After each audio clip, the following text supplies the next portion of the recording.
तो सोचो जरा, अगर नारुतो और सस्के अचानक 20 साल पीछे चले जाएं, तो क्या वो जिराया सेंसे को बचा पाएंगे? क्या वो अपनी फैमिली का भविष्य बदल पाएंगे? इसका जवाब आपको मिलेगा इसी नई सीरीज में। तो स्वागत है आप सभी का इस धमाकेदार सीरीज में, जहां नारुतो और सस्के टाइम ट्रैवल करके अतीत में लौटते हैं। भाई लोग, हाई पॉइंट्स देना मत भूलना और कमेंट्स की बारिश कर देना, क्योंकि असली मजा तो आपकी रिएक्शन से ही आता है। तो चलिए कहानी की शुरुआत करते हैं। नारुतो और सास्के किसी तरह टाइम ट्रैवल करके 20 साल पहले वाले कोनोहा में पहुंच गए थे, लेकिन ये सब हुआ ओत्सुत्सुकी के कारण। इसी समय ओत्सुत्सुकी कबीले का फिर से हमला हो गया। नारुतो की बीवी, बच्चा और सारे साथी वहीं मारे गए। जमीन पर गिरे लहूलुहान सास्के को देखकर नारुतो ने पूरी जान लगाकर एक भयंकर रासेनगन छोड़ा, लेकिन दुश्मन ने बस हाथ हिलाया और उसका पूरा रासेनगन चमकते हुए कणों में बिखर गया। कभी प्रोफेसी चाइल्ड कहलाने वाला निंजा दुनिया को बचाने वाला हीरो भी आखिर इस कड़वी सच्चाई के आगे झुक गया। जब दोनों मरने ही वाले थे, अचानक कामुई जैसा एक भंवर बना और दोनों उसमें खिंच गए। होश आया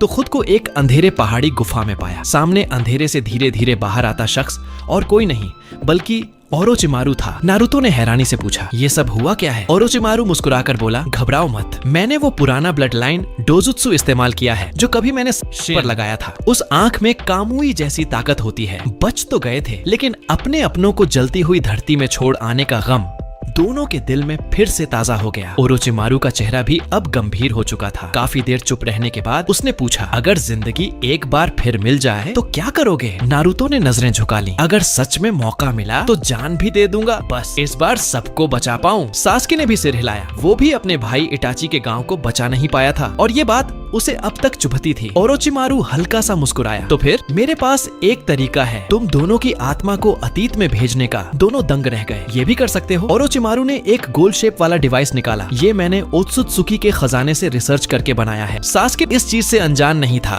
कभी वो और बोरुटो भी टाइम ट्रेवल करके पुराने कोनोहा लौटे थे, लेकिन उस वक्त उनका पूरा शरीर भी साथ में गया था। ये शरीर नहीं ले जाएगा, सिर्फ रूह को पुरानी बॉडी में डालेगा। लेकिन एक दिक्कत है, सिर्फ 2 लोग ही जा सकते हैं और जिस वक्त इसे एक्टिवेट करूंगा ये मशीन हमेशा के लिए नष्ट हो जाएगी। मतलब जाने वाले सिर्फ 2, तीसरा यहीं रह जाएगा हमेशा के लिए। नारुतो ये सुनकर चुप हो गया। ओरोचिमारू ने उसकी तरफ देखकर कहा, चिंता मत कर, सच का साथ यहाँ भी रहेगा, मैं अकेला नहीं हूँ। आखिर दोनों तैयार हो गए। जाने से पहले ओरोचिमारू ने एक सफेद चक्रा एनर्जी बॉल सास्के को दी। ये मेरी सारी रिसर्च और यादें हैं, इसे अतीत वाले मुझ में डाल देना, वो सब समझ जाएगा और तुम्हारा साथ देगा। दोनों ने चक्रा मशीन में डाला। तेज सुनहरी रोशनी फैली। नारुतो ने सास्के का हाथ पकड़ा। इस बार हम दुनिया को टूटने नहीं देंगे। सास्के ने सिर हिलाकर हामी भरी। उनकी रूहें अतीत की तरफ निकल गईं, लेकिन उन्हें ये नहीं पता था कि इस एक्टिवेशन की असली कीमत मशीन के साथ साथ यूजर की जान भी लेती है। ओरोचिमारू का शरीर टूटने लगा, हड्डियां दरकने लगी। कभी 3 लोग थे, अब बस वही अकेला बचा था। और मरते वक्त उसने धीमे से कहा, सोचा नहीं था आखिर में मैं भी उसी जैसी हस्ती बन जाऊंगा, लेकिन शायद बुरा भी नहीं है। निंजा दुनिया का भविष्य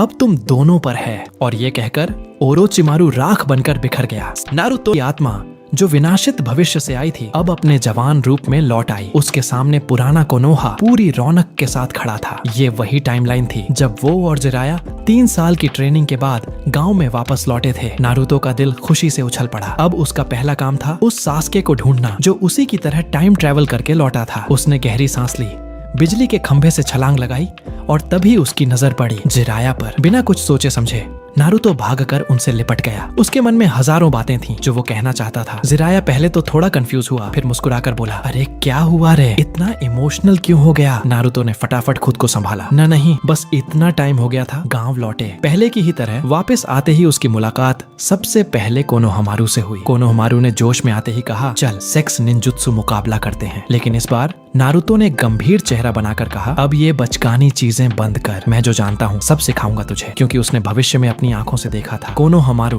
बोरुटो को बचाते हुए ओत्सुत्सुकी के हाथों मारा गया था। उधर ओरोचिमारू के नॉर्थ बेस में सास्के भी उसी टाइमलाइन में वापस आ चुका था। अपने पुराने ट्रेनिंग वाले कपड़ों को देखकर वो हल्का सा मुस्कुराया, मगर अगली ही पल आंखों से आंसू निकल पड़े। उसने कसम खाई, इस बार वो भयानक भविष्य फिर कभी नहीं आने दूंगा। दिल में दबी हुई जुदाई और दर्द की आग आखिर फूट पड़ी। वो सीधा अपने एटर्नल मांगे के शारिंगन में प्रवेश कर गया। आंखें सहलाते हुए बोला, भविष्य वाला ओरोचिमारू सच में कमाल था, ऐसा काम भी कर दिखाया। कभी जिस जिसके पास दुनिया का सबसे ताकतवर शारिंगन था, वो भी सच को नहीं देख पाया था। लेकिन अब मौका मिला है तो इस बार वो उस शख्स को भी सही जीवन देगा। सास्के ने फैसला किया, पहले ओरोचिमारू को ढूंढना होगा, क्योंकि उसे वो चक्रा एनर्जी बॉल उसे ही देनी थी जो भविष्य वाले ओरोचिमारू ने सौंपी थी। कुछ देर में वो पहुंच गया ओरोचिमारू के ठिकाने पर। सामने वही पुराना ओरोचिमारू खतरनाक मुस्कान के साथ। देखकर सास्के को जैसे पिछला जन्म याद आ गया। उसे मालूम था ये अभी वाला ओरोचिमारू वही है जो सिर्फ उसके शरीर पर हाथ साफ करना चाहता था। तो पहला काम उसे हराना, फिर उसकी रूह में भविष्य की यादें डाल देना। जैसे ही दोनों की आंखें मिली, ओरोचिमारू के दिल में घबराहट की घंटी बज गई। कुछ समझ नहीं आया, लेकिन उसकी औरत वाली इंट्यूशन बोली, ये बंदा बेहद खतरनाक है। उसने कबूतों को पीछे हटने को कहा, मगर उससे पहले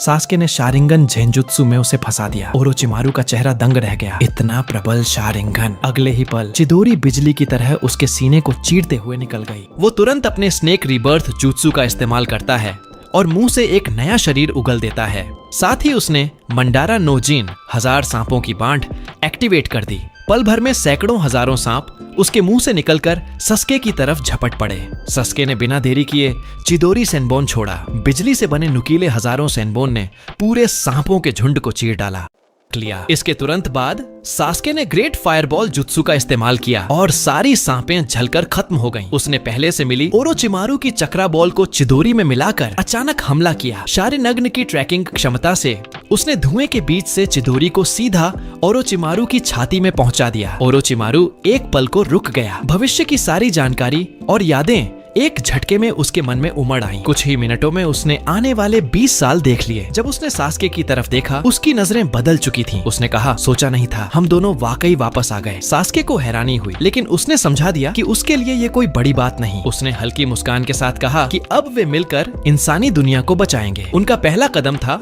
नारुतो को ढूंढना, मगर इस समय कोनोहा में दोनों ही वांटेड थे, इसलिए सीधा गांव लौटना मुमकिन नहीं था। तभी सास्के को एक जगह याद आई, पिछली जिंदगी की आखिरी लड़ाई का मैदान, वैली ऑफ द एंड। वो मानता था कि नारुतो भी वही जगह चुनेगा। अगर वहाँ उसने फ्लाइंग थंडर गॉड की मार्क छोड़ी है तो संपर्क किया जा सकता है। ये सुनकर ओरोचिमारू के चेहरे पर हल्की चमक आई। कुरामा को खोने के बाद नारुतो ने अपनी ताकत बढ़ाने के लिए कई फॉरबिडन टेक्निक और निंजुत्सु सीखे, जिनमें फ्लाइंग थंडर गॉड भी था। वहीं रिन्नेगन खोने के बाद सास्के ने भी नई तकनीकें सीखी, हालांकि उनका बाद में सीमित असर ही हुआ। उधर नारुतो और जिराया ने सुनादे को 3 साल की ट्रेनिंग की रिपोर्ट दी। उसने टेस्ट के लिए काकाशी को चुना। काकाशी को देखकर नारुतो भावुक हो गया। कुछ समय पहले ही उसने उसे ब्लैक रॉड से घायल होते देखा था। टेस्ट फिर से वही था, बेल टेस्ट। काकाशी की लेट आने की आदत को भांपते हुए नारुतो अकेले ही वैली ऑफ द एंड पहुंचा। जैसा सास्के ने सोचा था, उसने भी यकीन किया कि सास्के वहीं आएगा। उसने वहां एक कुनाई रखी जिस पर कहा तो निभाया के 4 शब्द खुदे थे। वही उसकी फ्लाइंग थंडर गॉड मार्क थी। कुनाई रखने के बाद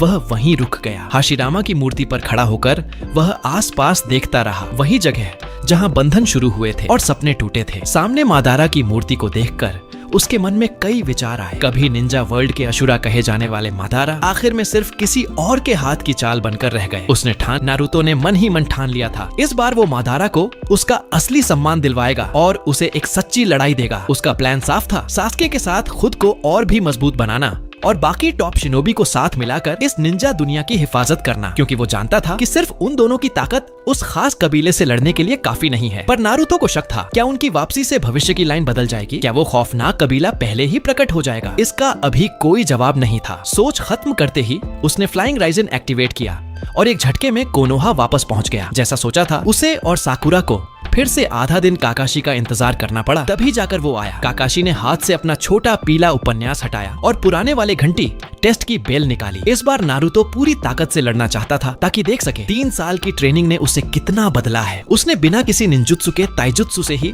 काकाशी को टक्कर दी। शुरुआत में काकाशी कुछ कहने लायक सीरियस नहीं था, लेकिन कुछ मूव्स के बाद ही उसके हाथ पैर सुन्न होने लगे। उसे पता था कि नारुतो ने काफी ग्रोथ की है, पर इतनी ये उम्मीद नहीं थी। काकाशी पीछे हटते ही तेजी से हैंड साइन बनाकर fire style great fireball technique छोड़ा। नारुतो हल्का मुस्कुराया उसके हाथ भी उसी रिदम में हिले। Water style, great waterfall technique, तेज उठती पानी की लहर ड्रैगन बनकर आग को उसी वक्त निगल गई और साइड में खड़े साकुरा की आंखें फटी की फटी रह गईं। काकाशी ने भी अब सीरियस मोड ऑन करते हुए माथे का प्रोटेक्टर उठाया और उसका शारिंगन सामने आया। उसने तारीफ की, लगता है इन सालों में तुमने सच में मेहनत की है, लेकिन मुझे हराने के लिए अभी और टाइम लगेगा। थोड़ी देर की जोरदार फाइट के बाद काकाशी ने अर्थ स्टाइल से नारुतो को जमीन के अंदर खींच लिया। वो जीत का ऐलान करने ही वाला था कि सामने खड़ा नारुतो सफेद धुएं में गायब हो गया। काकाशी भौंचक्का रह गया, ये तो बस उसका शैडो क्लोन था। दूर से खड़े त्सुनाडे ने भी हैरानी जताई और बगल में खड़े जिराया से पूछा, इन 3 सालों में आखिर हुआ क्या? जिराया खुद भी चौंका हुआ था। क्या बताऊं, उसका गुरु मैं हूँ, मगर ये जो बन गया है ये तो किसी और लेवल पर है। कुछ देर की फाइट के बाद नारुतो को अपनी पावर का अंदाजा हो चुका था। इतने लोगों के सामने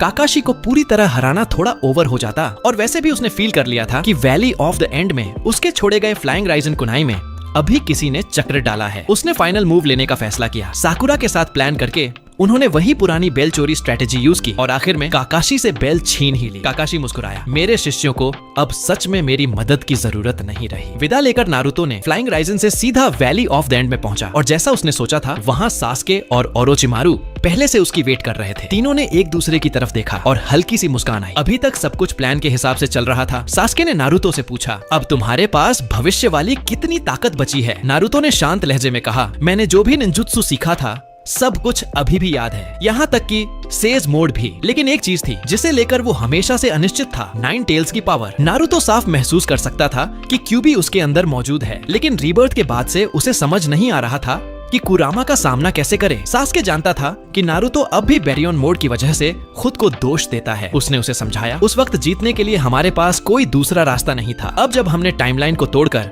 दोबारा जन्म लिया है तो कुरामा की ताकत पहले से भी ज्यादा जरूरी है। उसने नारुतो को कहा, जितनी जल्दी हो सके उससे बात कर, इस बार हम दोनों मिलकर उसे भी बचाएंगे और वो भी हमें। नारुतो ने पहली बार बिना हिचकिचाए सिर हिलाया। उसने भी पूछा, और तुम? रीबर्थ के बाद तुम्हारी कितनी पावर बची है? सास्के ने बिना कुछ कहे चक्र फ्लो किया और उसकी आंखें चमक उठी। अब उसकी जगह थी एटर्नल मनगेक्यो शारिंगन। ये देखकर नारुतो समझ गया, अब वक्त आ गया है अपने कुरामा का सामना करने का। सास्के ने अपनी आंखें वापस सामान्य करते हुए पूछा, अब प्लान क्या है? नारुतो ने हालात का एनालिसिस किया। अकात्सुकी ने अब से ही टेल्ड बीस्ट्स पकड़ने शुरू कर दिए हैं, तो उसने फैसला किया, अकात्सुकी को मूव करने से पहले ही रोकना होगा। सबसे पहले जाना होगा सैंड विलेज। सास्के ने उसकी बात को मंजूर किया। उसने कहा, मेरा पहला काम होगा अपने उस पुराने एंड को रोकना। पर अब उनकी आइडेंटिटी पब्लिक में ज्यादा देर तक नहीं दिख सकती थी, खासकर सास्के और ओरोचिमारू की। इसलिए अभी अकात्सुकी को रोकने की जिम्मेदारी नारुतो को ही लेनी थी। नारुतो हंसा, टेंशन मत ले, सब कवर है। उसने जेब से एक फ्लाइंग राइजन कुनाई निकाली और सास्के की तरफ बढ़ा दी। कभी भी मुझसे संपर्क करना हो इसमें चक्र डाल देना, मैं तुरंत पहुंच जाऊंगा। सब कुछ कहकर वो वहां से निकल गया। आखिर गारा उसका इंतजार कर रहा था। उस रात नारुतो बिस्तर पर लेटा हुआ था, लेकिन नींद उसका साथ नहीं दे रही थी। उसने घबराहट भरे मन से अपना हाथ अपने पेट पर रखा। 8 ट्राइग्राम सील चमक उठी और उसका कनेक्शन सीधे जा पहुंचा क्यूबी के सील स्पेस में। कुरामा वही था सील के अंदर, लेकिन आंखों में वो पुरानी समझदारी झलक रही थी। नारुतो अभी कुछ कहता उससे पहले ही कुरामा ने खुद आवाज लगाई, काफी टाइम लगा दिया मिलने में। हाँ, उसकी आवाज सुनकर नारुतो की आंखें खुली की खुली रह गईं। उसने कांपती आवाज में पूछा, तुम्हें सब याद है? कुरामा ने घमंडी अंदाज में सिर घुमाया। हम टेल्ड बीस्ट्स और जिंचुरिकी के बीच का बंधन सिर्फ चक्र का नहीं होता, जो आने वाला था मुझे पहले से पता था। नारुतो ने मुंह फेर लिया, उसकी आंखें झुक गईं। थोड़ी देर की चुप्पी के बाद उसने पहली बार दिल से माफी मांगी। मैं तुम्हें बचा नहीं पाया, उस दिन मैं कमजोर पड़ गया, लेकिन अब कसम है दोबारा वैसा नहीं होने दूंगा। कुरामा ने नकली गुस्से में मुंह बनाया, तू कितना झंझट वाला हो गया है। कुछ सेकंड तक दोनों एक दूसरे को देखते रहे और फिर सील स्पेस में गूंज उठी एक जोरदार हंसी। लेकिन अभी एक दिक्कत बाकी थी, कुरामा अभी भी सील में कैद था। अगर उन्हें फिर से साथ लड़ना है तो 8 ट्राइग्राम सील को खोलना होगा। इसका मतलब था पहले जिराया से उस सील को अनलॉक करने की चाबी लेनी होगी। कुरामा से मिलकर लौटने की जगह नारुतो वहीं उसके सील गेट के पास बैठ गया और आंखें बंद कर आराम करने लगा, क्योंकि कुरामा पास हो तो डर नाम की चीज नहीं रहते। कुरामा ने मुंह फुलाकर देखा, पर उसके अंदर कहीं न कहीं एक गर्माहट थी। यह समय था ओरोचिमारू के बेस में, जब खबर आई कि उचिहा इटाची का लोकेशन मिल गया है। ये सुनते ही सास्के झटके से खड़ा हुआ और खबर लाने वाले की तरफ देखा। उसके अंदर की खुशी अब जाहिर होकर बाहर झलक रही थी। भविष्य में जब उसने अपने भाई को समझा और उसके करीब पहुंचा तो उसके दिल में उससे कहने के लिए बहुत कुछ था। उसने तुरंत निकल पड़ने का फैसला किया ताकि इटाची से मिल सके, लेकिन ओरोचिमारू ने उसे रोकते हुए कहा कि जल्दबाजी मत करो, क्योंकि इटाची के साथ इस समय एक मुश्किल दुश्मन किसामे भी मौजूद है। सास्के ने गहरी सांस लेकर खुद को शांत किया। पिछली जिंदगी में उसका किसामे से ज्यादा सामना नहीं हुआ था, लेकिन जो कोई भी इटाची का पार्टनर हो उसे हल्के में लेना बेवकूफी होती। नारुतो ने एक बार कहा था कि अकात्सुकी के हर मेंबर को भी वो अपने साथी बनाना चाहता है, इसलिए सास्के ने सबसे पहले नारुतो से संपर्क करने का फैसला किया। आखिरकार लोगों को मनाने का काम तो नारुतो ही सबसे बेहतर कर सकता था। उसने अपना चक्र नारुतो द्वारा दिया गया फ्लाइंग थंडर गॉड कुनाई में डाला। थोड़ी देर में नारुतो उस चिन्ह के जरिए तुरंत उसके पास आ गया। सास्के के प्लान को सुनकर नारुतो ने सहमति जताई। असल में उसके दिल में किसामे के लिए गहरी इज्जत थी। पिछले जीवन की यादों में उसे आज भी वो पल याद है जब किसामे ने मरते दम तक अपने साथियों की रक्षा की थी। वो जानता था कि किसामे इतनी आसानी से अकात्सुकी के साथ धोखा नहीं करेगा, इसलिए उसने सास्के से कहा कि जब तक सही मौका न मिले तब तक कुछ भी हड़बड़ी में मत करना। मैं काजे कागे मिशन से लौट कर आता हूँ, फिर साथ में प्लान करेंगे। सास्के को इस पर कोई शक नहीं था। उसे अपने दोस्त पर पूरा भरोसा था। जब उसे पता चला कि कुरामा भी वापस आ गया है तो उसके चेहरे पर हल्की सी मुस्कान आ गई। सारी तैयारियों के बाद नारुतो तुरंत सास्के से विदा लेकर होकागे ऑफिस पहुंचा। काफी मनाने के बाद त्सुनादे ने उसे काजे कागे गांव जाने की इजाजत दे दी। उसके साथ इस मिशन पर काकाशी और साकुरा भी रवाना हुए। उधर उसी समय सासोरी और डेडारा पहले ही काजे कागे के गेट पर पहुंच चुके थे। डेडारा ने अपने विशाल पक्षी से आसमान से अचानक हमला कर दिया। जब उसे लगा कि उसने सफलतापूर्वक गांव में घुसपैठ कर ली है, तभी सामने गारा आ गया। दोनों के बीच पहले की तरह एक जबरदस्त जुत्सु की लड़ाई शुरू हो गई। अंत में गांव की रक्षा के लिए लड़ते हुए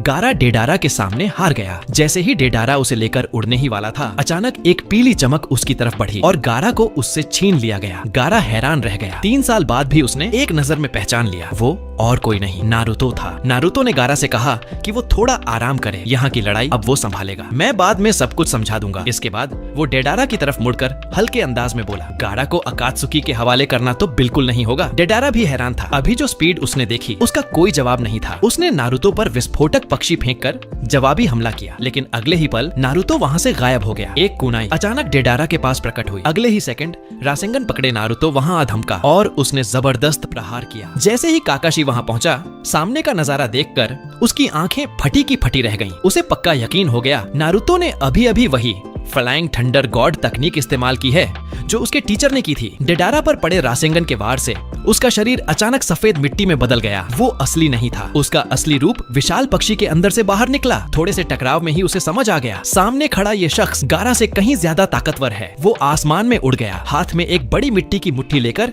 उसे निगल गया। उसका इरादा C4 करूरा से इस लड़ाई का अंत करने का था। उसी वक्त उसका एक विशाल पुतला पूरे काजे कागे गांव में खड़ा हो गया। गारा का चेहरा घबराहट में बदल गया। अगर ये हमला गांव के अंदर फटा तो काजे कागे का अंत तय था, लेकिन नारुतो ने उसे शांत रहने को कहा। डेडारा की जोरदार चिल्लाहट के साथ अचानक वो विशाल पुतला और नारुतो दोनों गायब हो गए। अगले ही सेकंड नारुतो का शरीर फिर दिखाई दिया और डेडारा का करूरा बम वो पहले ही निर्जन समुद्र के ऊपर ट्रांसपोर्ट कर चुका था। गुस्से में डेडारा ने दांत भींच लिए। ये तो मेरी कला का अपमान है। उसने कपड़े फाड़े और अपनी अंतिम कला दिखाने ही वाला था कि अचानक काले रेत और लोहे की एक लहर उसके सामने आ गई। वो लहर धीरे धीरे थर्ड काजे के आयरन सैंड ड्रैगन का रूप लेने लगी। डेडारा ने अपनी अंतिम कला रोक दी। सामने सासोरी आ चुका था। वो गुस्से में डेडारा पर चिल्लाया, इतनी देर तक मुझे इंतजार करवाने की हिम्मत। फिर जैसे ही उसने नारुतो को देखा, वो तुरंत समझ गया कि देरी क्यों हुई। उसने डेडारा को पीछे हटने को कहा। अब वो खुद लड़ाई संभालेगा। नारुतो को हल्के में लेना उसकी गलती नहीं। सासोरी ने नीडल वेव से अटैक किया, जहरीली सुइयों की बारिश। नारुतो ने तुरंत एक स्मोक बम फेंका और हाथों से मुहर बनाते हुए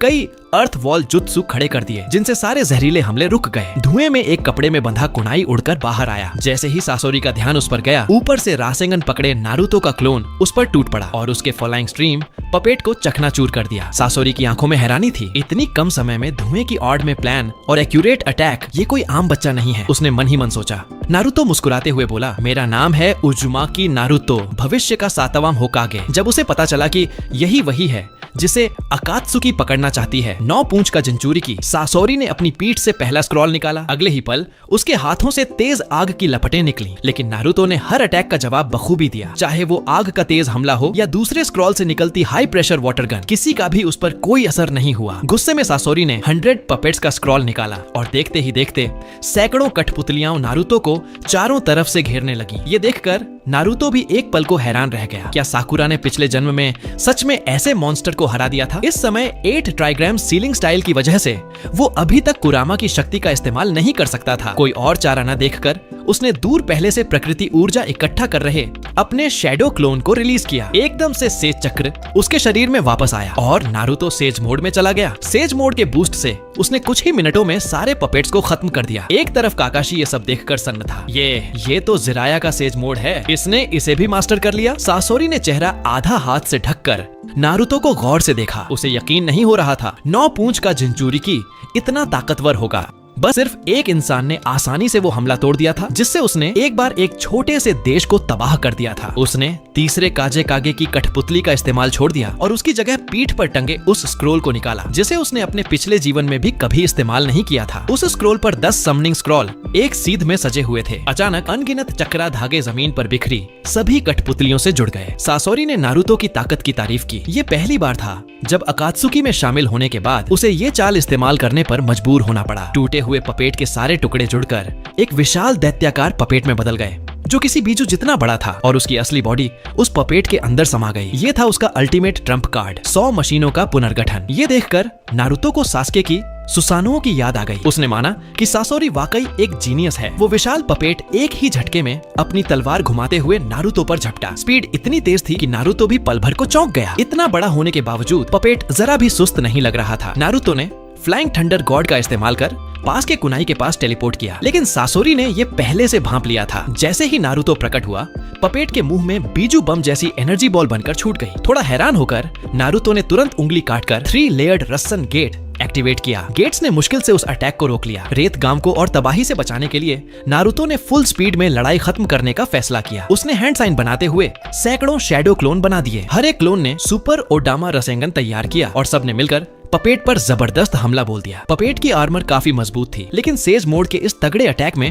वो टूटने की कगार पर पहुंच गई। नारुतो ने फिर उतेई बोनकाई नो जुत्सु यूज किया। आसमान से गामा बुंटा नीचे आ गिरा, जिसने पपेट को आखिरी झटका दिया। सासोरी आखिरकार हार मान गया। उसने नारुतो से पूछा कि वो आखिर है कौन। मुस्कुराते हुए नारुतो ने कहा कि उसका और अकात्सुकी का मकसद एक ही है, इस दुनिया को एकजुट करके अंतहीन लड़ाइयों को खत्म करना। सासोरी हल्के से मुस्कुराया और बोला कि उसने अपनी हार स्वीकार कर ली है, अब जो चाहे वो कर सकता है। भविष्य की कठिन लड़ाइयों को सोचते हुए नारुतो समझ गया कि उसे और साथियों की जरूरत होगी। उसने गारा से गुजारिश की कि उन्हें माफ कर दिया जाए, क्योंकि वो यकीन करता था कि अब वो बुरा रास्ता नहीं अपनाएंगे। गारा ने तुरंत उसकी बात मान ली। इसके बाद नारुतो ने सासोरी से कहा कि उसकी कठपुतलियां इतनी ताकतवर इसलिए हैं क्योंकि उनमें उन्हीं आत्माओं की शक्ति समाई है जिन्हें वो मिटाना चाहता था। ये सुनकर सासोरी कुछ पल को ठिठक गया, फिर हल्की मुस्कान के साथ डीडारा के साथ रेत गांव से निकल गया। रास्ते में डीडारा ने उसे छेड़ा, मैंने तो पहली बार तुम्हें ऐसा चेहरा बनाते देखा है, कहीं नारुतो से दोस्ती तो नहीं करोगे? सासोरी ने उसकी बातों को नजरअंदाज किया और फ्लाइंग टाइगर को रिपेयर करके सफर जारी रखा। थोड़ी देर बाद साकुरा आगे आई और नारुतो की तबीयत के बारे में पूछा। उसने हंसते हुए कहा कि बस थोड़ा ज्यादा चक्रा खर्च हो गया है। अचानक पीछे से जिराया की आवाज आई। वो पूरे वक्त टोड स्टोन पाथ में छिपकर ये लड़ाई देख रहा था। उसने नारुतो को एक तरफ बुलाया। नारुतो को पता था कि आज बचना मुश्किल है, क्योंकि उसने पिछले जन्म में सुना था कि जिराया ने बहुत आसानी से सास्के और बोरुतो की सच्चाई भांप ली थी, लेकिन वो रीबर्थ के पल से ही तैयार था। उसने मुट्ठी आगे बढ़ाकर मुस्कुराते हुए जिराया से फिस्ट बम्प करने को कहा। जिराया थोड़ा चौंका, लेकिन फिर उसने भी अपनी मुट्ठी आगे बढ़ा दी। जैसे ही दोनों की मुट्ठियां टकराईं, दिल में लहरें उठी। नारुतो के पिछले जन्म की सारी झलकियां जिराया के मन में तैरने लगीं। स्टोन कैसल ओशन का अंत, उसकी लहरों जैसी पुनर्जीवन, ओत्सुत्सुकी क्लैन का आक्रमण, मल्टी शैडो क्लोन बनाम चुतियन की लड़ाई और वह विश्व को झकझोर देने वाला अंतिम युद्ध। दोनों ने जो अनगिनत कहानियां साथ जी थीं, वे सब भावनाओं के जरिए एक दूसरे को महसूस हुई। यह सब देखने के बाद जिराया का मन लंबे समय तक शांत नहीं हो पाया। उसने नारुतो से पूछा, क्या ये सब सच है? नारुतो ने हिम्मत करके कहा, हाँ, ये सब 100% सच है। असली भविष्य इतना ही डरावना और भयानक है। जिराया कुछ नहीं बोला, बस नारुतो को कसकर गले लगा लिया। उसे अंदाजा नहीं था कि नारुतो अकेले इतना भारी भविष्य ढो रहा है। नारुतो ने माफी मांगी कि उसने शुरुआत में सच्चाई नहीं बताई। जिराया मुस्कुराते हुए बोला, मैं समझ सकता हूँ। समुद्र में अपनी नींद वाले अंजाम को देखकर उसने कसम खाई, इस बार मैं नारुतो का सबसे मजबूत सहारा बनूंगा। ये सुनकर नारुतो भी मुस्कुरा पड़ा और रो पड़ा। उसने भी वचन दिया, इस जन्म में मैं गुरु की रक्षा करूंगा। दोनों के खुलकर बात करने के बाद वे अचानक गायब हो गए। जब वे दोबारा प्रकट हुए तो वे माउंट म्योबोकू में थे। उन्हें बुलाने वाला कोई और नहीं बल्कि गमामारू था। जिराया ने गमामारू को देखते ही घुटनों पर झुककर प्रणाम किया। थोड़ी बातचीत के बाद गमामारू ने गंभीर मुद्रा अपनाई। जिस भविष्यवाणी के बच्चे को उसने अपने स्वप्नों में कई बार देखा था, उसका अंजाम अब थोड़ा बदल गया था। शिनोबी वर्ल्ड का भविष्य अब उस सुनहरे बालों, नीली आंखों वाले लड़के और उस लड़के के हाथों में है जिसकी आंखों में शक्ति बसी है। या तो वे इसे अभूतपूर्व समृद्धि की ओर ले जाएंगे या फिर इतिहास के सबसे बड़े विनाश की ओर। नारुतो जानता था कि वो और सासुके ही वे दोनों हैं। गमामारू भविष्य देख सकता था, इसलिए वह जानता था कि नारुतो और सासुके भविष्य से आए हैं। नारुतो आश्चर्य से उसे देखने लगा। गमामारू ने उसे शांत रहने को कहा और फिर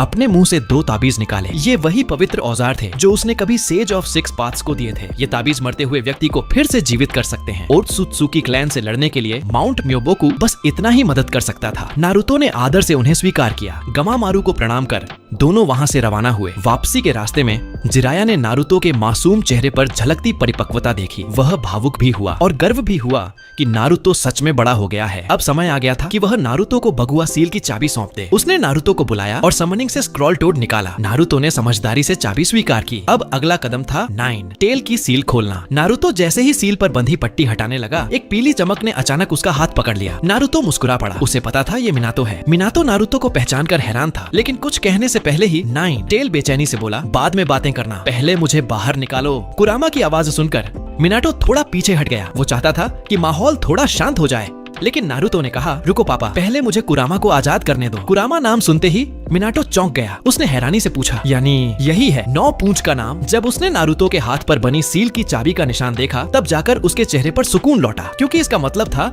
कि जिराया सेंसेई ने भी नारुतो को सील खोलने की अनुमति दे दी थी। धीरे धीरे सील का ताला घूमने लगा और कुछ ही सेकंड में कुरामा ने जोरदार दहाड़ के साथ पिंजरे को तोड़ डाला। लेकिन उसकी खुशी ज्यादा देर तक नहीं टिक पाई, क्योंकि अगले ही पल दर्जनों एडामेंटाइन सीलिंग चेन्स ने उसे जकड़ लिया। नारुतो और मिनाटो दोनों की आंखों में चमक आ गई। उन्हें पता था ये तो कुशिना की चक्र जंजीरें थीं। कुशिना छाया से बाहर आई और बोली, थोड़ा शांत रहो कुरामा। कुरामा ने झल्लाकर दहाड़ लगाई। ये औरत कभी टाइम की समझ नहीं रखती क्या? मिनाटो ने तुरंत सिर झुकाकर माफी मांगी, जबकि नारुतो ने मुस्कुराते हुए कहा, वाह माँ, आपने तो एक झटके में कुरामा को काबू कर लिया। कुशिना उसकी आवाज सुनकर सन्न रह गई। उसकी आंखों में नमी भर आई। क्या तुम नारुतो हो? जब उसने उसके बगल में मिनाटो को खड़ा देखा तो वो खुद को रोक नहीं पाई। वो दौड़कर मिनाटो से लिपट गई, आंखों में खुशी के आंसू लिए। कई सालों बाद ये तीनों एक परिवार फिर से एक साथ थे। थोड़ी देर बाद मिनाटो और कुशिना को जब नारुतो की असली कहानी पता चली, उनका दिल भर आया। किसने सोचा था कि उनका बेटा इतनी कठिन जिंदगी जी चुका है। उनके चेहरे पर गर्व भी था, क्योंकि नारुतो आखिरकार होकागे बन चुका था और उसका अपना परिवार भी था। बस अफसोस ये था कि उसका अंत इतना दर्दनाक रहा। लेकिन अब वो जानते थे वो उनके बेटे पर गर्व कर सकते हैं और उसे अपनी तरह भरोसा दे सकते हैं। खूबसूरत पल ज्यादा देर नहीं टिकते। चक्र खत्म होते होते मिनाटो और कुशिना के शरीर धीरे धीरे पारदर्शी होने लगे। जाने का वक्त आ गया था। मिनाटो ने कहा, कुशिना, जो कुछ कहना है अब कह दो। कुशिना ने रोते रोते नारुतो को कसकर गले लगाया और वही बातें दोहराई जो उसने मरने से पहले कही थी। खुश रहना, अच्छा खाना और कभी अकेला महसूस मत करना। नारुतो ने जबरन मुस्कान लाई। मत सोचो माँ, अब मेरे साथ कुरामा है और बहुत से साथी भी। मैं अकेला नहीं हूँ। फिर भी आंसू उसकी आंखों से बह निकले। इतना ताकतवर होकागे भी उस पल एक बच्चा बन गया जो सिर्फ रो सकता था। कुरामा कुछ नहीं बोला, बस चुपचाप पास बैठ गया, अपने पुराने दोस्त का साथ निभाते हुए। मिनाटो और कुशिना की आखिरी झलक धुंधली हुई और जब नारुतो की चेतना वापस लौटी, वो एक बार फिर बन चुका था परफेक्ट 9 टेल्स जिंचूरी की। जिराया ने उसे देखकर हैरानी से कहा, ये तो मेरी उम्मीद से कहीं ज्यादा ताकतवर हो गया है। नारुतो ने बस हल्की मुस्कान दी। अब वक्त आ गया है गुरु, असली लड़ाई का। गुरुजी, आप पहले गांव लौट जाइए, मुझे सासके से कुछ जरूरी बात करनी है। इसके बाद उसने फ्लाइंग राइजन का इस्तेमाल किया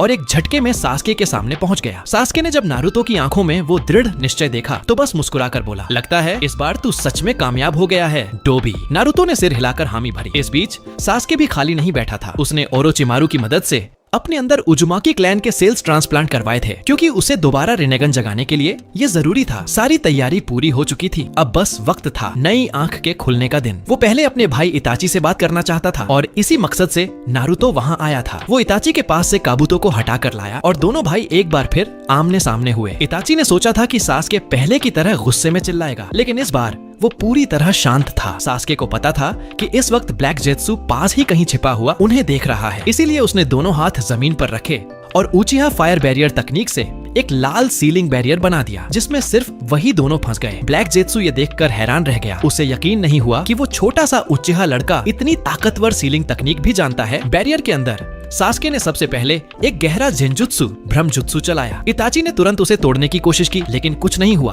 क्योंकि अब सासके की आंखों की शक्ति उससे कहीं आगे निकल चुकी थी। जब इताची ने देखा कि सासके के पास भी मांगेक्यो शारिंगन है, तो वो हैरान रह गया। सासके के दिल में कई भाव उमड़ रहे थे, पर वो खुद को रोकते हुए बोला, भैया, इस जन्म में मैं तुमसे लड़ना नहीं चाहता। वो समझ चुका था कि भले ही वो पहले अपने भाई के रास्ते को नहीं मानता था, पर उसने कभी उसे नकारा भी नहीं था, क्योंकि वो उसका सबसे प्यारा भाई था। इताची कुछ बोल पाता उससे पहले ही सासके ने आगे बढ़कर उसे कसकर गले लगा लिया और धीमे स्वर में कहा, बस अब बहुत हो गया भैया, मुझे सब पता चल चुका है। इसके बाद उसने इताची को सारी सच्चाई बताई, किस तरह वो पहले मर चुका था और किस तरह किस्मत ने उसे और नारुतो को एक और मौका दिया इस निंजा दुनिया को बचाने का। इताची को यकीन नहीं हुआ। उसने पूछा, क्या ये बात तुम्हें उस मुखौटे वाले ने बताई? सासके ने सिर हिलाया, नहीं, वो बात मुझे पहले जीवन के ओबितो से पता चली थी। इसके बाद सासके ने अपने शारिंगन से उसे आने वाले समय की सारी घटनाएं दिखाई। वो सारी लड़ाइयाँ, वो बलिदान और वो भविष्य जिसे वो दोनों बदलने लौटे थे। वो बोला, भैया मैं असल में तो अब यहाँ का नहीं था, पर किस्मत ने मौका दिया है। इस निंजा वर्ल्ड को बचाना यही हमारा मकसद है और इसके लिए मुझे तुम्हारी मदद चाहिए। कुछ पल बाद जेंजुत्सु टूट गया और इताची गहरी चुप्पी में डूब गया। वो मुस्कुराया।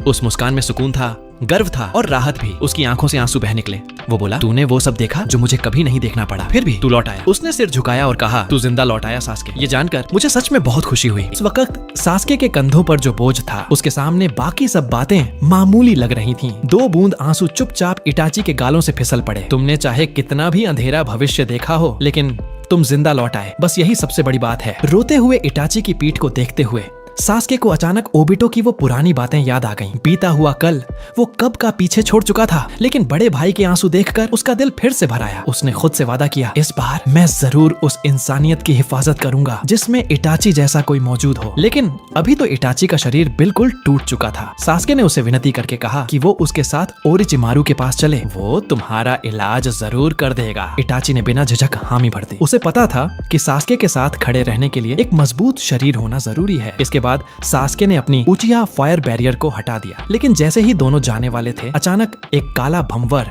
उनके सामने घूमता हुआ प्रकट हुआ। दरअसल उसी वक्त जब सास्के ने बैरियर एक्टिवेट किया था, ब्लैक जेत्सु बेस पर जाकर ओबिटो को सूचित कर चुका था। ओबिटो को देखकर सास्के बिल्कुल भी हैरान नहीं हुआ। उसने आगे बढ़कर अपना मांगेक्यो शारिंगन एक्टिवेट किया और इटाची को थोड़ा पीछे रहने का इशारा किया। इटाची भी तुरंत कुछ दूरी पर खड़ा होकर बैकअप के लिए तैयार हो गया। ओबिटो तो असल में चाहता था कि सबके मरने के बाद वो सामने आए और सास्के को जबरन अपने बेस ले जाए, लेकिन हालात उसकी उम्मीद से बिल्कुल उलटे थे, क्योंकि सामने खड़ा सास्के अब वो पुराना बदले की आग में जलता लड़का नहीं रहा था। अचानक सास्के ने जानबूझकर उसके मास्क के पीछे छुपी पहचान यानी ओबिटो को सबके सामने उछाल दिया। ओबिटो एक पल के लिए सन्न रह गया। उसे यकीन ही नहीं हुआ कि उसकी असली पहचान ऐसे उजागर हो जाएगी। उसने गुस्से में पूछा, तुझे कैसे पता चला? ब्लैक जेत्सु ने उसकी तरफ देखते हुए इशारा किया। ये लड़का आम नहीं है। सास्के मुस्कुराया। जानना है? बता दूंगा, लेकिन अभी नहीं। ये सुनते ही ओबिटो की आंखों में खून उतर आया। आज यहीं पर तेरा काम तमाम कर दूंगा, वो चिल्लाते हुए fire style blast wave wild dance छोड़ देता है। सास्के तनिक भी नहीं घबराता। हाथ जोड़कर फायर स्टाइल बुलेट ब्लेज चला देता है। दोनों की आग आपस में टकराती है और देखते ही देखते पूरा आसमान जल उठता है। ओबिटो चौंक गया। ये मेरी आग के बराबर कैसे टिक गया? तभी भी वो रुका नहीं। आग को बरकरार रखते हुए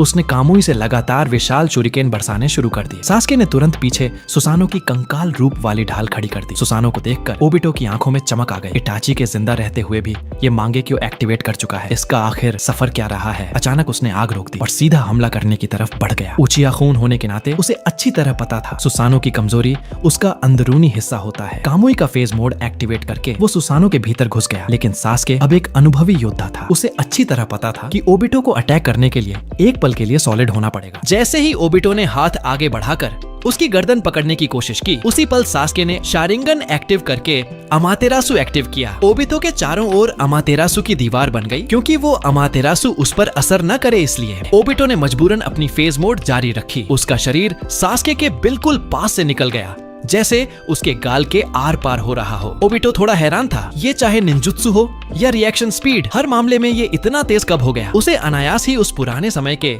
शिनोबी वॉरलॉर्ड की याद आ गई। अब तो साफ था कि सास्के उसकी पूरी क्षमताओं को समझ चुका है। ओबिटो को एहसास हुआ कि ये लड़ाई जीतना आसान नहीं होगा। और ऊपर से बगल में खड़ा इटाची, जो कभी भी अटैक कर सकता था। रणनीतिक सोच रखने वाला ओबिटो तुरंत पीछे हटने का फैसला करता है। उसने कड़वे अंदाज में कहा, इस बार मान लेता हूँ कि बांजी तेरी रही, लेकिन अगली बार नहीं हारूंगा। इतना कहकर उसने कामुई एक्टिवेट किया और मौके से गायब हो गया। सास्के ने उसे रोका नहीं, क्योंकि नारुतो की प्लानिंग में आगे चलकर ओबिटो भी उनकी एक अहम ताकत बनने वाला था। इसके बाद सास्के और इटाची वापस ओरोचिमारू के बेस पहुंचे। ओरोचिमारू ने जैसे ही इटाची को देखा, अपनी सांप वाली स्माइल लिए बिना नहीं रह सका। आखिर कभी ये वही शख्स था जिसे वो पाना चाहता था। सास्के ने आगे बढ़कर ओरोचिमारू से इटाची का पूरा मेडिकल चेकअप करने की रिक्वेस्ट की और खुद बाहर आकर उसने नारुतो वाला फ्लाइंग रेजिन कुनाई हाथ में लिया। चक्रा डालते ही नारुतो वहाँ प्रकट हुआ और उसके साथ रस्सियों में बंधा हुआ एक व्हाइट जेत्सु भी था। सास्के ने उसे पूरी सिचुएशन बताई। इटाची, ओबिटो, सब कुछ। नारुतो ने उसकी बेचैनी महसूस की और मुस्कुराते हुए कहा, टेंशन मत ले, स्नेक अंकल कोई ना कोई रास्ता निकाल ही लेगा। फिर उसने पीछे खड़े व्हाइट जेत्सु की तरफ इशारा किया, और मैं उसके लिए एक छोटा सा गिफ्ट भी लाया हूँ। तभी ओरोचिमारू बाहर आया। इटाची की बीमारी इस टाइमलाइन में अभी भी लाइलाज थी, लेकिन उसके फ्यूचर वाले वर्जन ने ये मेडिकल प्रॉब्लम पहले ही सॉल्व कर ली थी। सास्के ने राहत की सांस ली, लेकिन ऑपरेशन शुरू करने से पहले ओरोचिमारू को अपनी खोई हुई दोनों बाहें वापस चाहिए थीं। व्हाइट जेत्सु को देखकर उसके होंठों पर एक हल्की मुस्कान आ गई, क्योंकि अगर ये मिल गया है तो बस रीपर डेथ सील को तोड़ना होगा। लेकिन इसके लिए पहले शिनिगामी मास्क चाहिए था, जो कोनोहा विलेज के गहराई में उजुमाकी क्लैंस मास्क टेम्पल में रखा था। पिछली बार ग्रेट निंजा वॉर के दौरान वहाँ घुसना बच्चों का खेल था, लेकिन अब त्सुनाडे होकागे थी और गांव की सिक्योरिटी पहले से ज्यादा टाइट, इसलिए ये काम सिर्फ एक ही इंसान कर सकता था, वो जो कभी कोनोहा का दुश्मन नहीं माना गया, यानी नारुतो। नारुतो ने तुरंत हामी भरी और फ्लाइंग रेजिन से एक झटके में कोनोहा लौट गया। ज्यादा समय नहीं लगा, वो सीधे उस कमरे तक पहुंच गया और शिनिगामी मास्क उठा लाया, फिर वापस उसी स्पॉट पर फ्लाइंग रेजिन से लौट आया। पिछली बार वो ये सीन मिस कर चुका था, लेकिन आज वो अपनी आंखों से देखना चाहता था कि ओरोचिमारू ये कैसे करेगा। ओरोचिमारू ने गहरी सांस ली और मास्क अपने चेहरे पर पहन लिया। एक झटके में चक्रा स्टॉर्म उठा और उसकी खोई हुई दोनों बाहों के स्पिरिट के साथ 4 और सील्ड सोल्स भी आजाद हो गए। ये चारों असल में होकागे की आत्माएं थीं। सबने मिलकर उस जेत्सु के मुंह को पूरी तरह खोल दिया और ओरोचिमारू का असली शरीर तुरंत अंदर घुस गया। आखिरकार उसने वो दोनों हाथ वापस पा लिए जिनका वो सालों से सपना देख रहा था। सफल होते ही उसने सबसे पहला काम किया, उसने सास्के की गर्दन पर लगी हेवन कर्स मार्क को हटा दिया। उस वक्त नारुतो चुपचाप खड़ा देख रहा था। जैसे ही ओरोचिमारू के हाथों के साथ चारों आत्माएं मुक्त हुईं। वो अपने पिता को देखने की चाहत तो रखता था, लेकिन अभी उन्हें बुलाने का सही समय नहीं था। उसने एक पेन और स्क्रॉल निकाला, तेजी से लिखते हुए wind chime ceiling technique activate कर दी। उसने चारों आत्माओं को अस्थायी तौर पर उसी स्क्रॉल में सील कर दिया और फिर वो स्क्रॉल ओरोचिमारू को थमा दिया। जब जरूरत होगी तब रिएनिमेशन के जरिए उन्हें वापस बुलाया जाएगा। इस समय ओबिटो की प्लानिंग फेल होती दिख रही थी और नारुतो को महसूस हो चुका था कि वो जल्द ही कोई बड़ा कदम उठाएगा। इसलिए उसने सास्के और बाकी सबको सतर्क रहने की चेतावनी दी और फौरन कोनोहा वापस लौट गया। गांव पहुंचने के बाद उसे त्सुनादे के ऑफिस बुलाया गया। वहां जिराया और त्सुनादे पहले से उसका इंतजार कर रहे थे। जिराया से सब सच जानने के बाद भले ही त्सुनादे के पास 100 उपचार शक्तियां हों, लेकिन उसके चेहरे पर भी दुख का असर साफ दिख रहा था। नारुतो ने माफी मांगी कि उसने जानबूझकर सच नहीं छिपाया, बस सही वक्त का इंतजार कर रहा था। उसके बोलने से पहले ही त्सुनादे ने उसे अपने सीने से लगा लिया। थोड़ा उदास होकर उसने कहा, सच में तुम्हारा हर जन्म इतना बेचैन करने वाला क्यों होता है? नारुतो वही लड़का था जिसने उसे अंधेरे से बाहर निकाला था, वही जिसने उसके भाई और प्रेमी का सपना आगे बढ़ाया। जब उसे पता चला कि सामने खड़ा ये शख्स इतना दर्दनाक भविष्य झेल चुका है तो त्सुनादे का दिल पिघल गया। उसने भरोसा दिलाया वो और जिराया दोनों कोनोहा में पूरी ताकत से नारुतो का साथ देंगे। नारुतो सच में बहुत भावुक हो गया। थोड़ी बातचीत के बाद त्सुनादे ने पूछा, आगे का प्लान क्या है? नारुतो का जवाब साफ था, अब वो खुद अकात्सुकी पर हमला करेगा। त्सुनादे से विदा लेकर वो सीधे किरिगाकुरे मिस्टर विलेज की ओर निकल पड़ा। इसी दौरान ओबिटो के बेस में उसकी पूरी प्लानिंग अचानक बहुत ताकतवर बने सास्के ने तहस नहस कर दी थी। देदारा से उसे ये भी पता चला था कि नारुतो की शक्ति भी कम नहीं आंकी जा सकती। इतनी सारी चीजें जुड़ने के बाद ओबिटो को मजबूरन खुद को तैयार करना पड़ा। काफी सोच विचार के बाद उसने फैसला किया वो कोनोहा जाकर वो सब वापस लेगा जो कभी उसका था। बस एक बार मून्स आई प्लान शुरू हो जाए, वो इस बोरिंग और सड़े हुए दुनिया का अंत कर देगा। कुछ देर बाद एक काला भंवर अचानक काकाशी के पीछे प्रकट हुआ। काकाशी ने बिजली की रफ्तार से रिएक्ट किया, तुरंत चिदोरी चलाकर पीछे वार किया, लेकिन उसका अटैक उस नकाब वाले आदमी के शरीर से आर पार निकल गया। वो फौरन पीछे हट गया और जैसे ही उसने आग के बादल वाले चोगे को पहचाना, उसने आंख पर बंधा पैच उतारा और कामुई एक्टिवेट करने ही वाला था, लेकिन उसका कामुई वार्प फील्ड पल भर में कैंसिल कर दिया गया। ओबिटो ने तिरस्कार भरे स्वर में कहा, ऐसी तकनीक का मुझ पर कोई असर नहीं। फिर उसने हाथ उठाकर अपना मुखौटा हटाया और असली चेहरा सामने आ गया। काकाशी वहीं के वहीं सुन्न खड़ा रह गया, जैसे बिजली गिर गई हो। मौका पाते ही ओबिटो ने एक छलांग लगाई और सीधा उसका शारिंगन निकाल लिया, लेकिन काकाशी अब अपनी आंख की परवाह नहीं कर रहा था। उसका पूरा शरीर कांप रहा था। उसने ओबिटो से पूछा, जब तुम जिंदा थे तो सामने क्यों नहीं आए? ओबिटो ने कुछ सेकंड चुप रहकर पीठ फेरते हुए कहा, ये दुनिया नकली है। तुम जो ऋण की हिफाजत नहीं कर पाए, या मिनाटो सेंसेई जो समय पर नहीं पहुंच पाए, आखिर में सब एक जैसे ही हैं। जब मैं ये दुनिया छोड़कर सच्चे सपनों की दुनिया बनाऊंगा तब हम फिर मिलेंगे। वहाँ सिर्फ मिनाटो सेंसेई ही नहीं, ऋण भी होगी। इतना कहकर ओबिटो ने कामुई से कोनोहा छोड़ने की कोशिश की, लेकिन अचानक एक चिदोरी शार्प स्पीयर सीधे उसके शरीर को भेदती हुई निकल गई। आया था सास्के। ओबिटो ने तुरंत खुद को अमूर्त फेस कर लिया, लेकिन इसका मतलब था वह कुछ देर के लिए अपनी अब्जॉर्प्शन क्षमता नहीं चला सकता। काकाशी ने चौंक कर देखा सास्के, क्योंकि उस समय तक सास्के की पहचान एक भगोड़े और ओरोचिमारू के साथी की थी। असल में नारुतो जब किरिगाकुरे निकला था तभी उसने सास्के को कोनोहा की सुरक्षा की जिम्मेदारी सौंपी थी। ओबिटो ने सास्के को देखा, फिर अपना मुखौटा उतारा और अभी लिया हुआ शारिंगन दूसरी आंख में लगा लिया। हाशिरामा की कोशिकाएं होने के कारण अब वह दोनों कामुई एक साथ यूज कर सकता था। सास्के ने यह देखा और सिर हिलाते हुए बुदबुदाया। अब बात सच में मुश्किल हो गई, लेकिन अब उसके अंदर भी हाशिरामा के सेल्स थे, जिससे उसकी चक्रा क्षमता बहुत ज्यादा बढ़ चुकी थी। उसने हाथ जोड़कर जुत्सु किया और 5 वुड क्लोन बनाए। एक वुड क्लोन ने काकाशी को दूर सुरक्षित जगह पहुंचा दिया। बाकी 4 क्लोन ने आधा सुसानो फॉर्म एक्टिवेट किया और तीर कमान चढ़ाकर ओबिटो की तरफ निशाना साध लिया। ओबिटो तुरंत समझ गया कि सास्के क्या करना चाहता है। भले ही उसकी कामुई अटैक सीधे डायमेंशन में ले जा सकती है, लेकिन उसकी एक कमजोरी थी। टेक्निक एक्टिवेट करते वक्त उसे कुछ पल के लिए फिजिकल होना पड़ता था। अगर उसने अभी सास्के पर कामुई चलाई तो उसी समय चारों सुसानो एरो सीधे उसे चीर देंगे। एक जूनियर से इतनी खतरनाक धमकी महसूस कर ओबिटो ने गुस्से में सीधे सास्के के असली शरीर पर हमला बोला। देखते हैं तेरा सुसानो एरो तेज है या मेरी डुअल कामुई। जैसे ही दोनों आमने सामने पहुंचे, ओबिटो ने हाथ बढ़ाकर उसे अब्सॉर्ब करने की कोशिश की, लेकिन उससे पहले ही एक वुड क्लोन ने सुसानो एरो दाग दिया। उसकी रफ्तार ओबिटो की उम्मीद से कई गुना तेज थी। 2 जन्म झेल चुका सास्के हेवनली कर्स ट्रांसफॉर्मेशन के इस्तेमाल में माहिर हो चुका था। दोनों की चालें क्रॉस हुई, लेकिन ओबिटो तुरंत पलटा और कामुई से सास्के के सिर को लॉक कर लिया। मगर उसी पल दूसरे वुड क्लोन ने एक और सुसानो एरो सीधा उसकी तरफ दाग दिया। ओबिटो सास्के के साथ मरना नहीं चाहता था। उसे अपनी जुत्सु रोकनी पड़ी और फिर से फेज मोड में चला गया। जब उसे एहसास हुआ कि सास्के उसकी प्रेडिक्शन को पहले ही पढ़ चुका था, तो उसका चेहरा गंभीर हो गया। उसे समझ आया, अगर इस लड़के को और बढ़ने दिया तो वो मून्स आई प्लान का सबसे बड़ा खतरा बन जाएगा। उसके हथेली में अजीब सा पसीना निकल आया, लेकिन ठीक उसी वक्त मूसलाधार बारिश शुरू हो गई। ओबिटो बुदबुदाया, मैं और ओबिटो भला एक छोटे से लड़के के सामने पसीना कैसे बहा सकते हैं? तभी आसमान से अचानक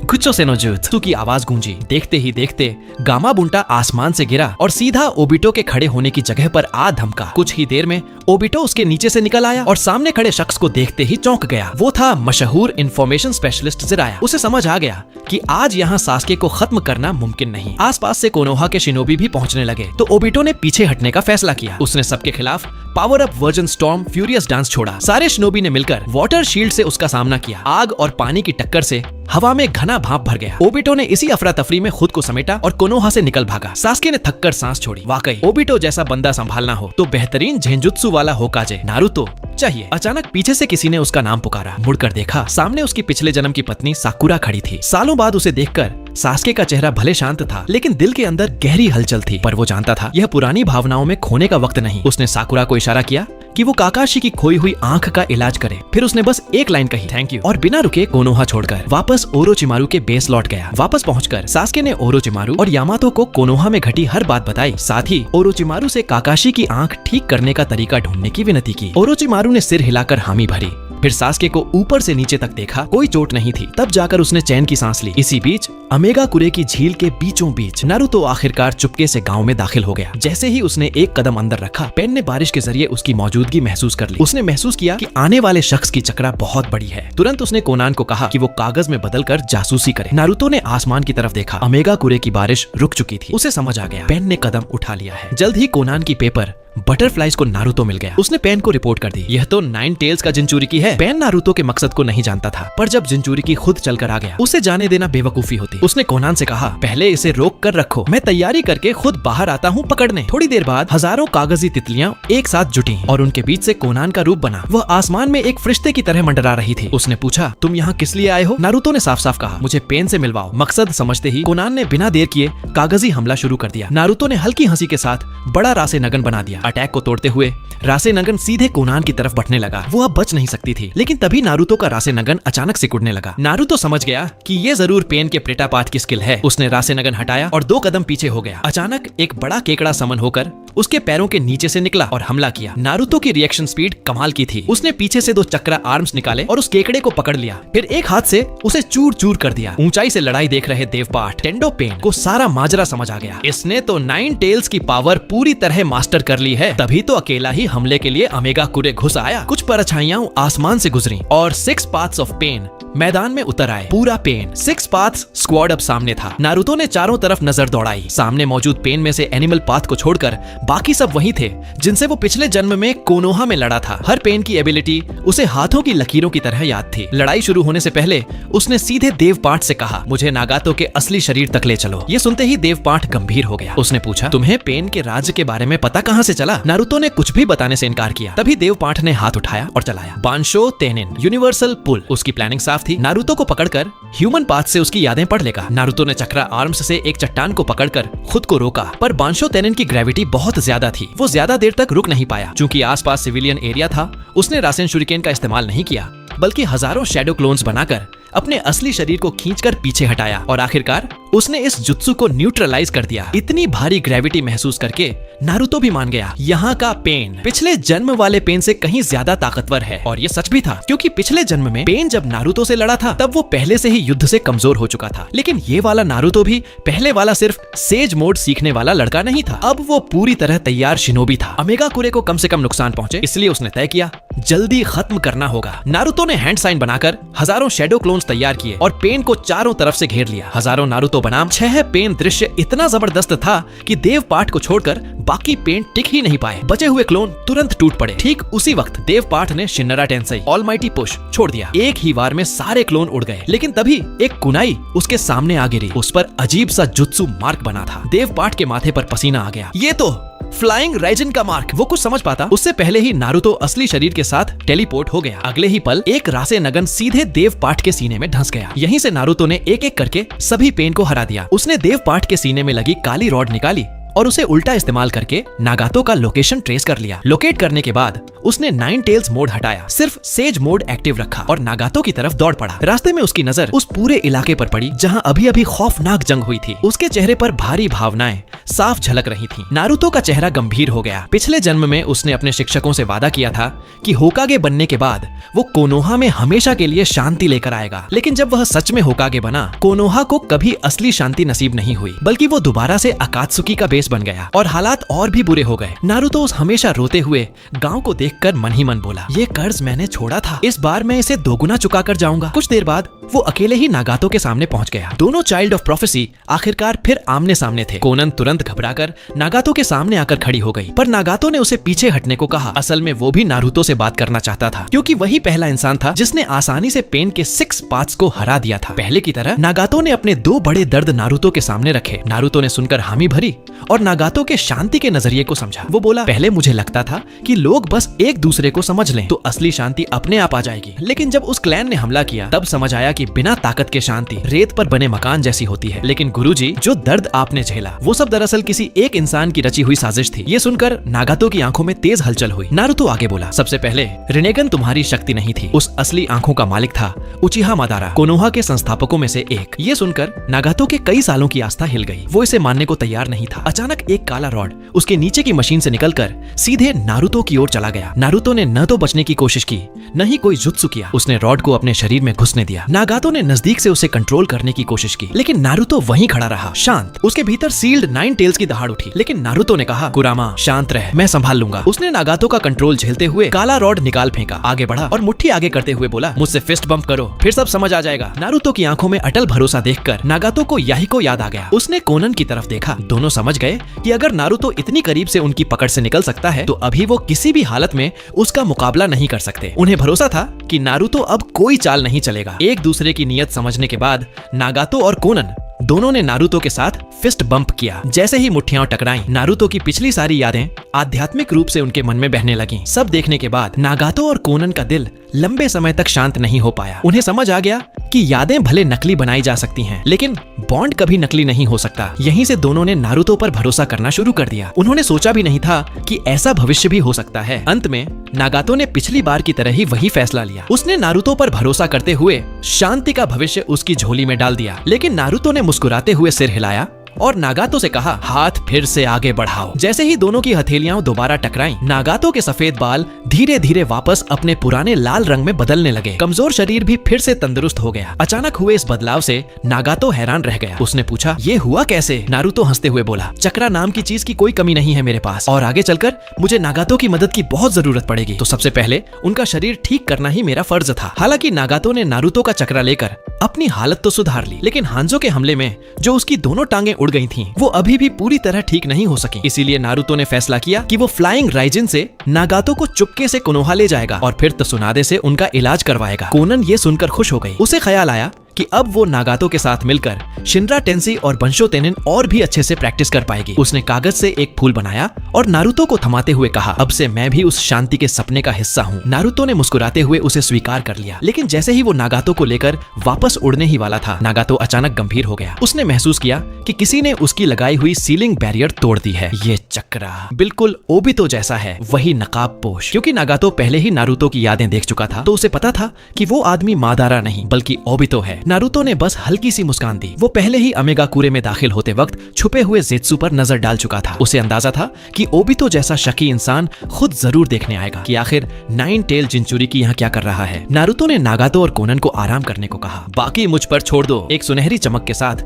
वो बिजली की रफ्तार से आगे बढ़ा और ओबितो से करीब 30 मीटर की दूरी पर आकर रुक गया। ये वही सेफ डिस्टेंस था जहाँ से वो कमुई को रिएक्ट करके डॉज कर सकता था। ओबितो की ये नारुतो से पहली मुलाकात थी। उसे समझ आ चुका था अगर नारुतो यहाँ खड़ा है तो मतलब नागातो हार चुका है। उसने ठंडे लहजे में कहा, नागातो का रिनेगन मुझे सौंप दो। नारुतो ने हंसते हुए जवाब दिया, तुम आज भी इतने ही चालाक हो जितना पहले थे, पर मेरे भाई की आंखें तुम्हारी नहीं है। एक ही पल में ओबितो की पहचान कई जगहों से लीक हो गई और खफा होकर उसने मास्क उतारकर अपना असली चेहरा दिखा दिया। वो नारुतो को पकड़कर अपने शेरिंगन से पूछताछ करना चाहता था, तभी अचानक फायर स्टाइल स्टॉर्म डांस शुरू हो गया। नारुतो ने हंसते हुए कहा, अरे ये तो पुरानी यादें ताजा कर दी। उसने हाथ जोड़कर toad oil flame bullet launch की। दोनों आग की तकनीकें आपस में भिड़ी और एक दूसरे को खत्म कर गईं। नारुतो ने तुरंत दर्जनों शैडो क्लोन निकाल दिए और ओबितो की तरफ दौड़ पड़ा। उसका प्लान था क्लोन्स की मदद से डबल कमुई से बचना। ओबितो ने सही वक्त पकड़कर उसके सारे क्लोन खत्म कर दिए और फिर उसके असली शरीर के पीछे प्रकट हुआ ताकि कमुई से उसका सिर घुमा सके। जैसे ही ओबितो ने कामुई का इस्तेमाल करके नारुतो का सिर उड़ा देने की कोशिश की, नारुतो ने अपनी इविल इंटेंट सेंसिंग एबिलिटी से खतरे को पहले ही महसूस कर लिया था। ओबितो के प्रकट होते ही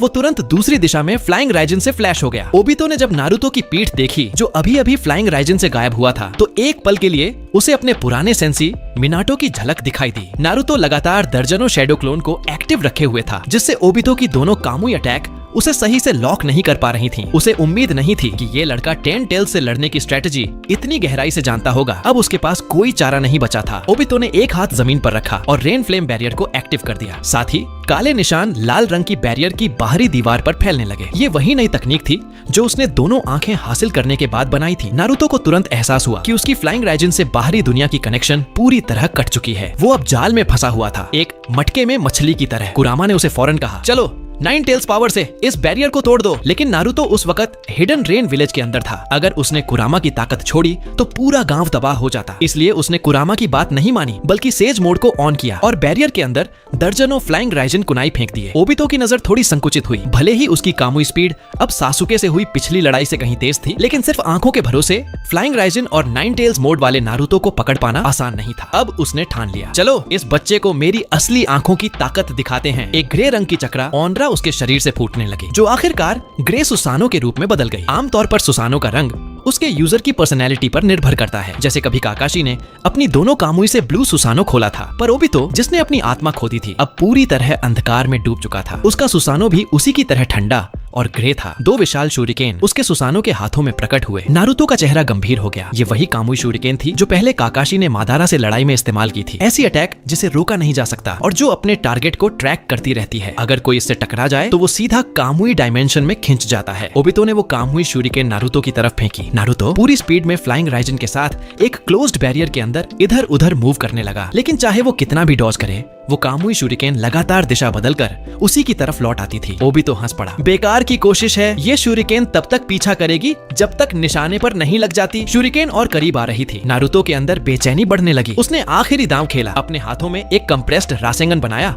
और पूरी ताकत से बैरियर की ओर दौड़ा। तेज प्रहार से बैरियर में दरारें उभर आईं और जैसे ही कामुई शूरिकेन उसके करीब पहुंची, वो दीवार आखिरकार टूट गई। नारुतो ने तुरंत फ्लाइंग राइजन एक्टिव किया और एक झटके में कई किलोमीटर दूर पहुंच गया। दोनों शूरिकेन अपना निशाना खोकर हवा में गायब हो गए। फिर उसने एक बार फिर फ्लाइंग राइजन से वापसी की और मैदान पर लौट आया। इस वक्त तक कुरामा की चक्रा आखिरकार पूरी तरह इकट्ठी हो चुकी थी। उसने वो सारी संचित ऊर्जा नारुतो को ट्रांसफर कर दी। नारुतो ने तुरंत दोनों हाथ जोड़कर सील बनाए और पलक झपकते ही हजारों शैडो क्लोन तैयार हो गए। अब सेज मोड की ताकत के साथ हर एक शैडो क्लोन के पास एक विशाल रासेंगन था। ओबितो ने ये देखा तो उसकी नजरें चमक उठी। उसे यकीन नहीं हो रहा था कि नारुतो इतनी जबरदस्त शक्ति रखता है। उसके पास जो पुरानी जानकारी थी उसके मुताबिक नाइन टेल्स जिंचुरिकी तो बस कोनोहा का एक जूनियर निंजा था, लेकिन अब सामने जो ताकत थी वो किसी जोनिन से भी कहीं ऊपर थी। नारुतो के लगातार रासेंगन हमले ओबितो के सुसानो पर बरस रहे थे। ओबितो ने तुरंत खतरा महसूस किया और खुद को कामुई स्पेस में खींचने की कोशिश की, लेकिन तभी उसके पैरों के नीचे से अचानक जमीन फटी। वहाँ से एक और नारुतो का शैडो क्लोन निकल आया। सासुके का पुराना प्रतिद्वंद्वी होने के नाते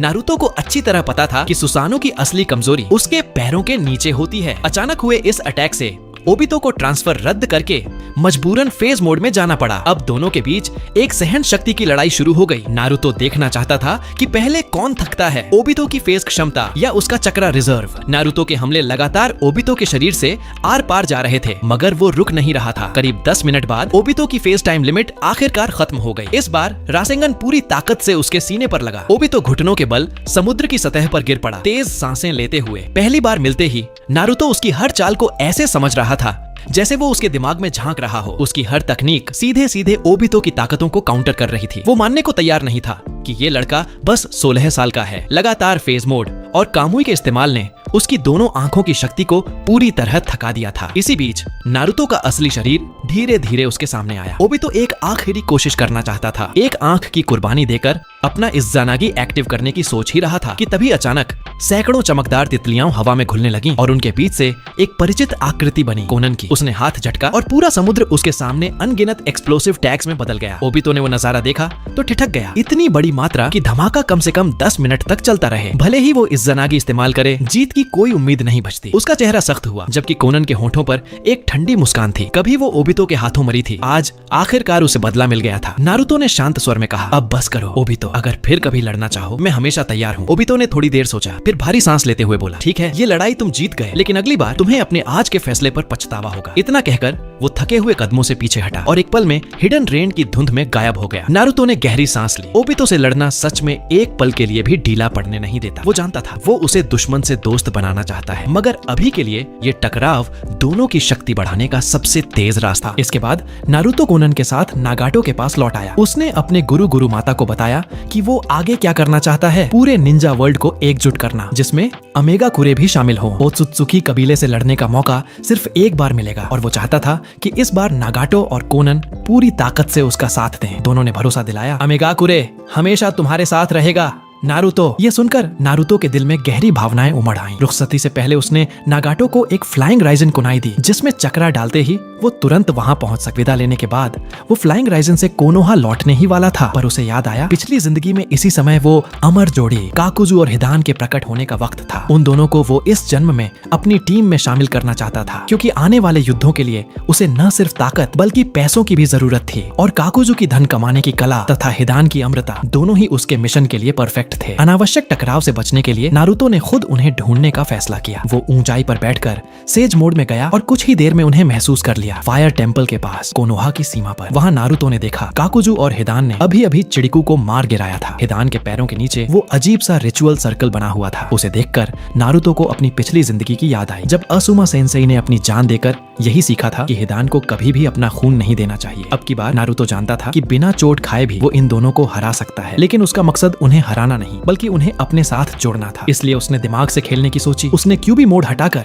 सिर्फ सेज मोड एक्टिव रखा। अचानक हिदान ने अपनी दरांती घुमाई और उस पर झपट पड़ा। नारुतो ने एक तेज साइड स्टेप लेकर अटैक को डॉज किया और फिर एक जोरदार मुक्का मारा, जिसमें माउंट म्योबोकू की अदृश्य फ्रॉग स्ट्राइक की ताकत थी। हिदान बिना समझे ही कई मीटर दूर जा गिरा। पिछली जिंदगी में नारुतो ने सुना था कि हिदान बहुत उतावला और गुस्सैल है। अब सामने देखकर यह बात सच साबित हो गई। उसका ईगो तोड़ने के लिए नारुतो ने आंखें बंद कर लीं और बोला, चलो जितना वार करना है कर लो। सेज मोड की संवेदनशीलता के कारण हिदान के हर हमले का उसे पहले ही एहसास हो जाता और वो बिना हिले डुले सबको चकमा दे रहा था। हिदान जितना वार करता उतना ही गुस्सा होता गया। यह देखकर काकुजू भी लड़ाई में शामिल हो गया। उसकी काली धागों जैसी नसें जमीन पर फैलने लगीं और नारुतो की ओर बढ़ीं। नारुतो ने तुरंत एक बड़ा रासे नगन बनाकर वार किया, जिससे काकुजू की नसें पीछे हट गईं। लेकिन तभी जमीन से निकली कुछ और काली डोरियां उसके शरीर से लिपट गईं। हिदान ने खुशी में उछलते हुए ऊपर से अपनी दरांती गिराई। उसे लगा अब खून मिल गया, पर उसी पल नारुतो का शरीर धुएं में बदल गया। वो तो बस एक शैडो क्लोन था। यह देखकर काकुजू के चेहरे पर गंभीरता आ गई। वो सोचने लगा, जिससे अभी तक लड़ रहा था वो असली था ही नहीं। तभी असली नारुतो हिदान के पीछे प्रकट हुआ और पलक झपकते ही उसका सिर उसके शरीर से अलग कर दिया। हिदान ने घबराकर चिल्लाया, काकुजू जल्दी जोड़ दो मेरे शरीर को। लेकिन काकुजू को पास आने का मौका ही नहीं मिला। वो ध्यान से नारुतो को देख रहा था। उसे लगा जैसे वो फिर से हाशिरामा के सामने खड़ा हो। गंभीरता से उसने अर्थ ग्रज मॉड एक्टिव किया और फायर स्टाइल फायर ब्लास्ट छोड़ा, जिसे उसने विंड स्टाइल के साथ मिलाया, जिससे पूरी जमीन आग के समंदर में बदल गई। किसी आम इंसान के लिए यह दृश्य डरावना होता, पर इस स्तर का हमला नारुतो के लिए नया नहीं था। उसने 2 और शैडो क्लोन बनाए और तीनों ने मिलकर जिराया सेंसेई की मशहूर तकनीक गोएमन 5 राइट गार्ड्स का इस्तेमाल किया, जिससे आग की लपटें जबरदस्ती पीछे धकेल दी गईं। काकुजू का फायर स्टाइल हमला नारुतो के जुत्सु से दब गया था। उसने तुरंत आगे बढ़कर एक जबरदस्त वाटर कैनन छोड़ी, लेकिन वो भी नारुतो की आग की दीवार को नहीं रोक पाई। आखिरकार काकुजू को अपना आखिरी लाइटनिंग मास्क इस्तेमाल करना पड़ा, तभी जाकर वो किसी तरह नारुतो के अटैक को रोक सका। कुछ देर की इस जबरदस्त टक्कर के बाद काकुजू को खुद पर शक होने लगा। एक साधारण सी लगने वाली फायर तकनीक ने उसे चारों मास्क इस्तेमाल करने पर मजबूर कर दिया था। उसने पूछा, तू आखिर है कौन और चाहता क्या है? नारुतो मुस्कुराया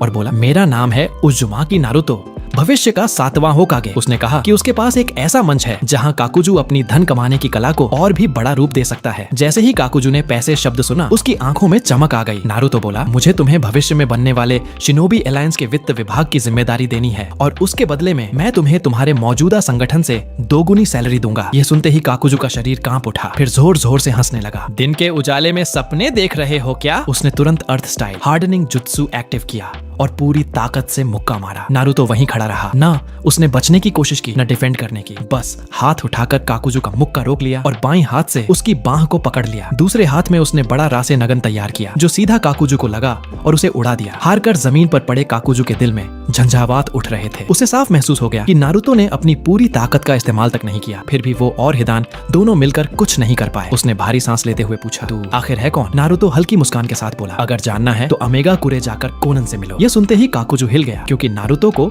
न सिर्फ अकात्सुकी के लीडर की लोकेशन पता थी, बल्कि कोनन का नाम भी। उसने सामने खड़े इस किशोर को देखा, सिर्फ 16-17 साल का यह लड़का, पर फिर भी उसकी आंखों में ऐसी गहराई थी जिसे वह 90 साल जीकर भी नहीं समझ पाया। फिर भी डबल पे के लालच ने उसे मना लिया। वो मुस्कुराया और बोला, ठीक है, मैं चलूंगा। चलो हिदान, देखते हैं ये लड़का सच बोल रहा है या नहीं। इस तरह नारुतो की मेहनत से अब तक अकात्सुकी के 4 सदस्य उसके पक्ष में आ चुके थे। इसके बाद नारुतो ने फ्लाइंग राइजन से सीधा ओरोचिमारू के ठिकाने पर छलांग लगाई। वहाँ सास्के बेहद बेचैन खड़ा था, क्योंकि ओरोचिमारू इस समय इटाची का इलाज कर रहा था। वो इतना तनाव में था कि उसे नारुतो के आने तक का एहसास नहीं हुआ। नारुतो ने उसे 2 बार पुकारा, तब जाकर वो संभला। असल में ओरोचिमारू ने इटाची के शरीर की जांच के दौरान पाया कि उसकी हालत उम्मीद से कहीं ज्यादा गंभीर थी। सास्के और ओरोचिमारू के बीच लंबी चर्चा हुई और आखिरकार यह तय हुआ कि इटाची का इलाज हाशिरामा के सेल्स की मदद से किया जाएगा। सास्के को भरोसा था कि ओरोचिमारू यह कर सकता है, लेकिन फिर भी उसके दिल में डर था, क्योंकि हर कोई हाशिरामा सेल्स को सहन नहीं कर पाता। इसलिए जैसे ही सर्जरी शुरू हुई, वो बाहर बेचैनी से इंतजार करने लगा। नारुतो ने मुस्कुराकर कहा, चिंता मत कर ओरोचिमारू सामा, ये जरूर कर पाएंगे। काफी देर बाद सर्जरी रूम के दरवाजे खुले। ओरोचिमारू और सफलतापूर्वक सेल ट्रांसप्लांट करवा चुका इटाची बाहर निकले। ऑपरेशन सफल देखकर सास्के ने राहत की सांस ली। नारुतो आगे बढ़ा और बोला, बहुत दिन बाद मिल रहे हैं इटाची ने मुस्कुराते हुए सिर हिलाया। उसे याद था कि भविष्य में सास्के को उसने नारुतो के हवाले किया था और आज नारुतो ने सच में उसे अंधकार से बाहर निकाला था। उसने दिल से धन्यवाद कहा, तुमने मेरे भाई को फिर से सही रास्ते पर ला दिया, इसके लिए मैं हमेशा आभारी रहूंगा। और यह सब ओरोचिमारू सामा की मदद से संभव हुआ। अब वह जानता था कि वह नारुतो और सास्के के साथ आगे की लड़ाई में शामिल हो सकता है। कुछ समय बाद काबुतो तेजी से अंदर आया और बोला कि सामे को अकात्सुकी के पुराने बेस के पास देखा गया है। हालांकि काबुतो ने किसामे को सब समझाने की कोशिश की, पर उसने कोई ध्यान नहीं दिया। वो साफ बोल गया, मेरे सामने सिर्फ इटाची ही बात करने का हक रखता है। नारुतो समझ गया, इस वक्त का किसामे ओबिटो का सबसे वफादार साथी है। उसे अपनी ओर लाने का एक ही तरीका था, इटाची को खुद जाना होगा। इटाची ने हल्की मुस्कान के साथ कहा, ठीक है, उसे मैं ही संभाल लूंगा। इस तरह नारुतो ने उनसे विदा ली और कोनोहा लौट आया, जबकि सास्के और इटाची दोनों यामाटो की जानकारी के आधार पर किसामे को ढूंढने निकल पड़े। वहां पहुंचकर किसामे ने इटाची को देखा और उसका दिल जोर से धड़क उठा। जब उसकी नजर सास्के पर पड़ी, वो हैरान रह गया। उसे आखिरी बार सास्के तब दिखा था जब वो इटाची के साथ कोनोहा गया था। तो किसी ने सोचा भी नहीं था कि 3 साल बाद उसका इतना बड़ा बदलाव देखने को मिलेगा। लेकिन उससे भी ज्यादा चौंकाने वाली बात ये थी, जिन 2 भाइयों के बीच खून का रिश्ता और नफरत दोनों बराबर गहरी थी, वो आज एक साथ उसके सामने खड़े थे। इटाची आगे बढ़कर बोला कि वो अब अकात्सुकी जैसी छोटी ऑर्गेनाइजेशन को छोड़ने वाला है। उसने किसामे से पूछा, अब तुम क्या करने वाले हो? उसके लिए इटाची जिंदगी भर की आस्था था, लेकिन किसामे के लिए डाकू यानी उसका पुराना मास्टर लीडर वो इंसान था जिसने उसे अंधेरे में में खोने से बचाया था। इसी वजह से वो इतनी आसानी से उस इंसान को धोखा नहीं दे सकता था। इस बार किसामे इटाची से लड़कर अपना दिल परखना चाहता था। इटाची ने बिना हिचके सिर हिलाकर हामी भर दी। सास्के को इटाची की तबीयत की फिक्र हो गई। आखिर अभी कुछ ही वक्त पहले वो ठीक हुआ था। इटाची ने एक नजर में उसके मन की बात पढ़ ली। मुस्कुराकर बोला, चिंता मत कर, मेरे अंदर का उचिहा वाला खून फिर से उबल रहा है और मेरा शरीर अब लगभग पूरी तरह रिकवर हो चुका है। सास्के ने बिना कुछ कहे एक तरफ कदम पीछे हटाया। दोनों ने आमने सामने खड़े होकर लड़ाई की सील बनाई और उसी पल किसामे ने तेजी से वाटर शार्क बुलेट जुत्सु छोड़ दिया। पानी से बनी कई शार्क जैसी बड़ी बड़ी धाराएं सीधे इटाची की तरफ तेजी से बढ़ी। इटाची वहीं खड़ा रहा, बिल्कुल शांत। उसने फटाफट कुछ कुना निकाले जिन पर एक्सप्लोसिव टैग्स बंधे थे और उन्हें सीधा उन पानी की शार्क पर फेंक दिया। जैसे ही ब्लास्ट हुआ, पानी की शार्क रुक गईं। लेकिन किसामे ने शैतानी मुस्कान दी। असल में इस जुत्सु में एक राज छुपा था। एक्सप्लोसिव से टूटी हुई पानी की शार्क हवा में दोबारा बनकर और भी ज्यादा छोटी शार्क बन गई। किसामे को इस जुत्सु पर पूरा भरोसा था। उसे यकीन था कि कोई भी इसकी परफेक्ट डॉज नहीं कर सकता। और सच में इटाची को अपने हाथों को क्रॉस करके डिफेंड करना पड़ा। उसके कपड़ों पर कई जगह कट बन गए। किसामे ने मौका देखते ही आगे बढ़कर अपनी समेहादा उठाई और पूरी ताकत के साथ इटाची पर वार किया। लेकिन इटाची अचानक कौवों के झुंड में बदल गया। असल में अभी जो वार हुआ था वो सिर्फ उसका क्रो क्लोन था। किसामे को हैरानी नहीं हुई। आखिर सामने खड़ा था पूरी तरह स्वस्थ हुआ उचिहा इटाची। दोनों का वार्म अप यहीं खत्म। इटाची ताइजुत्सु में भी किसामे को बराबरी दे रहा था। अब कौवों ने किसामे के पीछे इकट्ठा होकर इटाची का असली रूप बना लिया। किसामे ने तुरंत समेहादा को घुमाकर पीछे वार किया। इटाची ने कुना निकाला और सीधा आमने सामने टकराया। अब जब उसका शरीर फिर से फिट था, ताइजुत्सु में वो बिल्कुल भी पीछे नहीं था। दोनों के बीच जबरदस्त क्लैश हुआ, वार पर वार, रोक पर रोक। कोई भी झुकने को तैयार नहीं। किसामे हमेशा से इटाची के साथ ऐसी ही सीधी ईमानदार लड़ाई चाहता था। आज आखिरकार उसका सपना पूरा हो रहा था। अचानक समेहादा ने अपने बंधन तोड़कर फुल पावर रिलीज कर दिया। इटाची ने पीछे की ओर 3 बार तेजी से पलटकर बचने की कोशिश की, लेकिन उसकी बाएं गाल पर समेहादा की हल्की खरोंच आ ही गई। किसामे ने तुरंत फायदा उठाया और वाटर शार्क बुलेट जुत्सु फिर से लॉन्च किया। लेकिन किसामे का जुत्सु पूरा हाथ से सील बनाकर ही चलता था, जिससे इटाची को काउंटर का टाइम मिल गया। उसने सीधा fire style great fire ball jutsu छोड़ दिया। पानी और आग की टक्कर से भयंकर सफेद धुआं छा गया, पूरी विजन ब्लॉक। धुएं के भीतर से किसामे ने water style great shark bullet jutsu छोड़ दिया। एक विशाल जल गेंद धीरे धीरे फैलकर पूरी जंगल जैसी जगह को ढकने लगी। इटाची ने खतरे को भांप लिया और तुरंत ऊंचे स्थान की ओर छलांग लगा दी। आखिर में वो उसी जल गेंद की सतह पर जा खड़ा हुआ। लेकिन तभी किसामे का वाटर क्लोन उसके पीछे प्रकट हुआ। वाटर प्रिजन जुत्सु एक पल में एक्टिवेट। इटाची बच नहीं पाया और पानी की जेल में फंस गया। सास्के ने पहली बार किसामे की इस तरह की लड़ाई देखी थी। इतना बड़ा वाटर स्टाइल जो आसपास की पूरी जमीन की शक्ल बदल दे, वो भी हैरान रह गया। किसामे का क्लोन इटाची को धीरे धीरे उस बड़े जल गोले के अंदर घसीटने लगा। लेकिन इटाची की आंखें मंगेक्यो शारिंगन में बदल गईं। उसकी दाएं आंख ने सीधे किसामे के वाटर क्लोन पर फोकस किया। आमातेरस। काली आग भड़क उठी। वाटर प्रिजन जुत्सु तुरंत जलकर खत्म हो गया। ये देखकर किसामे बहुत खुश हुआ। उसे उम्मीद नहीं थी कि वो इताची को आमातेरस इस्तेमाल करने पर मजबूर कर देगा। इताची की तबीयत को लेकर थोड़ी चिंता के कारण किसामे लड़ाई यहीं खत्म करना चाहता था, लेकिन इताची ने मुस्कुराकर कहा, कोई दिक्कत नहीं, जारी रखो। उसने साफ बताया कि उसका शरीर बिल्कुल ठीक है। इस वक्त किसामे एक विशाल जलप्रपात की लहरों के बीच खड़ा था। इताची के लिए जीतना आसान नहीं था। अचानक 5 जल शार्कें उसकी तरफ झपटी। ये थी किसामे की तकनीक वाटर स्टाइल 5 शार्क अटैक। पानी पर खड़े होने के कारण इताची को मजबूरन वाटर स्फीयर के अंदर खींच लिया गया। उसे तुरंत एहसास हुआ कि उसका चक्रा तेजी से घट रहा है, क्योंकि इस तकनीक में किसामे विरोधी का चक्रा सोख सकता था। इसके बाद उसने अपनी तलवार समेहदा के साथ मिलकर शार्क मानव का रूप धारण कर लिया और इताची पर लगातार हमला करने लगा। इताची अब केवल बचाव कर पा रहा था। अचानक उसके शरीर से लाल चक्रा निकलने लगा और उसके चारों ओर लाल हड्डियों का ढांचा बनने लगा। यह थी उसकी रक्षा तकनीक सुसानो। यह देखकर किसामे चौंक गया। तो ये है तुम्हारी असली ताकत? वह मुस्कुराया और बोला, अब देखते हैं कौन टिकता है। उसने समेहदा से अलग होकर अपनी अंतिम तकनीक ग्रेट शार्क बुलेट टेक्निक का इस्तेमाल किया। इताची को तुरंत महसूस हुआ कि यह हमला बाकी जुत्सुओं से बिल्कुल अलग है। उसने सुसानो के हाथों में यासाका एम मागाटामा इकट्ठा किए और उन्हें तेजी से आती ग्रेट शार्क बुलेट की ओर फेंक दिया। दोनों के टकराते ही यासाका एम मागाटामा टूटे नहीं, बल्कि पूरी तरह ग्रेट शार्क बुलेट में समा गए। यह देखकर किसामे हंस पड़ा। ये कोई साधारण जुत्सु नहीं है, ये विरोधी के हमले को सोखकर अपनी ताकत और बढ़ा सकता है। स्पष्ट था, इताची को इसका अंदाजा नहीं था। उसने तुरंत सुसानो को और विकसित कर टेंगु फॉर्म धारण किया और अपनी दिव्य ढाल याता मिरर को सामने रख दिया। भले ही ग्रेट शार्क बुलेट टेक्निक अब कई गुना शक्तिशाली हो चुकी थी, लेकिन याता मिरर पर वह एक खरोंच भी नहीं छोड़ सका। किसामे ने अपनी हार स्वीकार की। कुछ पल चुप रहने के बाद बोला, मैं हार गया। इस लड़ाई में इताची ने अपनी मशहूर गेंजुत्सु का इस्तेमाल नहीं किया, बल्कि सिर्फ ताइजुत्सु और निंजुत्सु से किसामे के साथ एक सच्ची जोशीली लड़ाई लड़ी। किसामे समझ गया था कि यह लड़ाई इज्जत से लड़ी गई है। इस युद्ध के बाद वह पूरी तरह संतुष्ट था और उसके मन की सारी उलझनें खत्म हो गईं। उसने इताची के आमंत्रण को स्वीकार किया और अपने छोटे संगठन से बाहर निकल आया। अब वह आगे भी उसका साथी रहेगा। दोनों को साथ देखकर सास्के को सुकून मिला। तीनों फिर ओरोचिमारू के ठिकाने लौट आए, जहां ओरोचिमारू पहले से ही उनका इंतजार कर रहा था। कभी सास्के ने उससे काकाशी की मदद मांगी थी, जिसकी आंख ओबिटो ने छीन ली थी। अब उसके पास काकाशी की शारेनगन को ठीक करने का तरीका था। उसने सास्के से पूछा, तुम्हें याद है वो उचिहा शिन? सास्के ने सिर हिलाया। उसे कैसे भूल सकता था, वही जिसने उसकी बेटी सारदा को अगवा किया था। उसके शरीर में कई शारेनगन थे और उसकी बाईं आंख में कामुई जैसी स्पेस तकनीक भी थी। सास्के ने हैरानी से पूछा, क्या तुम वो आंख काकाशी में ट्रांसप्लांट करना चाहते हो? ओरोचिमारू हल्का मुस्कुराया। उसके पास सिर्फ शारेनग्न ही नहीं, उसकी कोशिकाओं में किसी भी ब्लड लाइन लिमिट को अपनाने की क्षमता है। अगर हम उसके कुछ सेल्स काकाशी में ट्रांसप्लांट कर दें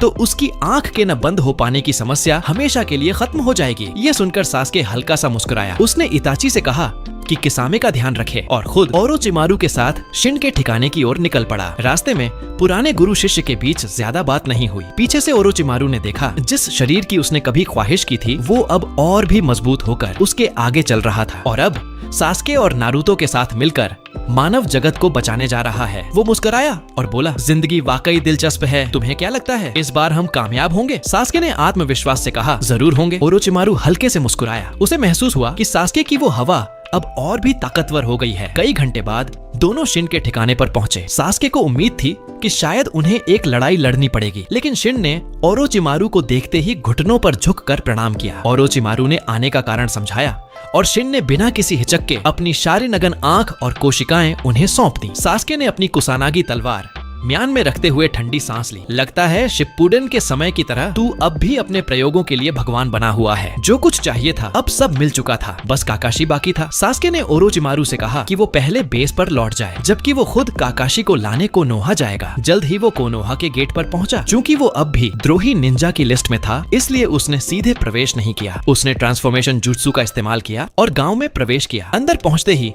वो सीधे नारुतो के घर गया। उस वक्त नारुतो और हिनाता मल्टी शैडो क्लोन जुत्सु की प्रैक्टिस कर रहे थे। सास्के को देखकर नारुतो बेहद खुश हुआ। सास्के ने उसे बताया कि वो काकाशी की आंख ट्रांसप्लांट करवाने में मदद करना चाहता है। नारुतो ने बात सुनी और तुरंत सहमति जताई। काकाशी सेंसेई की समझदारी और लड़ने की स्किल्स आने वाली उस लड़ाई में बहुत काम आएंगी, लेकिन इस समय नारुतो के पास यंग पावर नहीं थी, इसीलिए सिर्फ ओरोचिमारू ही काकाशी की मदद कर सकता था। दोनों चुपके से कोनोहा हॉस्पिटल के रूम में पहुंचे, जहां काकाशी आराम कर रहा था। उसे देखते ही उसने अपना चेहरा ढक लिया, क्योंकि उसे अंदाजा था कि ये दोनों कुछ बड़ा छिपा रहे हैं। नारुतो ने हंसते हुए सिर खुजलाया, फिर आगे बढ़कर अपनी मुट्ठी बढ़ाई। सेंसे, बस एक बार फिस्ट बम्प करो। जैसे ही मुट्ठियां टकराईं, नारुतो के अनुभव और यादें मानसिक रूप से काकाशी तक पहुंच गईं। काकाशी की आंखों में हैरानी थी। उसने दोनों की तरफ देखा और धीरे से कहा, तो ये सब सच है? कुछ पल रुककर उसने गहरी सांस ली। वो कबीला ओत्सुत्सुकी कहलाता है ना? नारुतो मुस्कुराया। हाँ, वो बहुत ताकतवर हैं, लेकिन इस बार हमारे पास उनकी सारी जानकारी पहले से है, इसलिए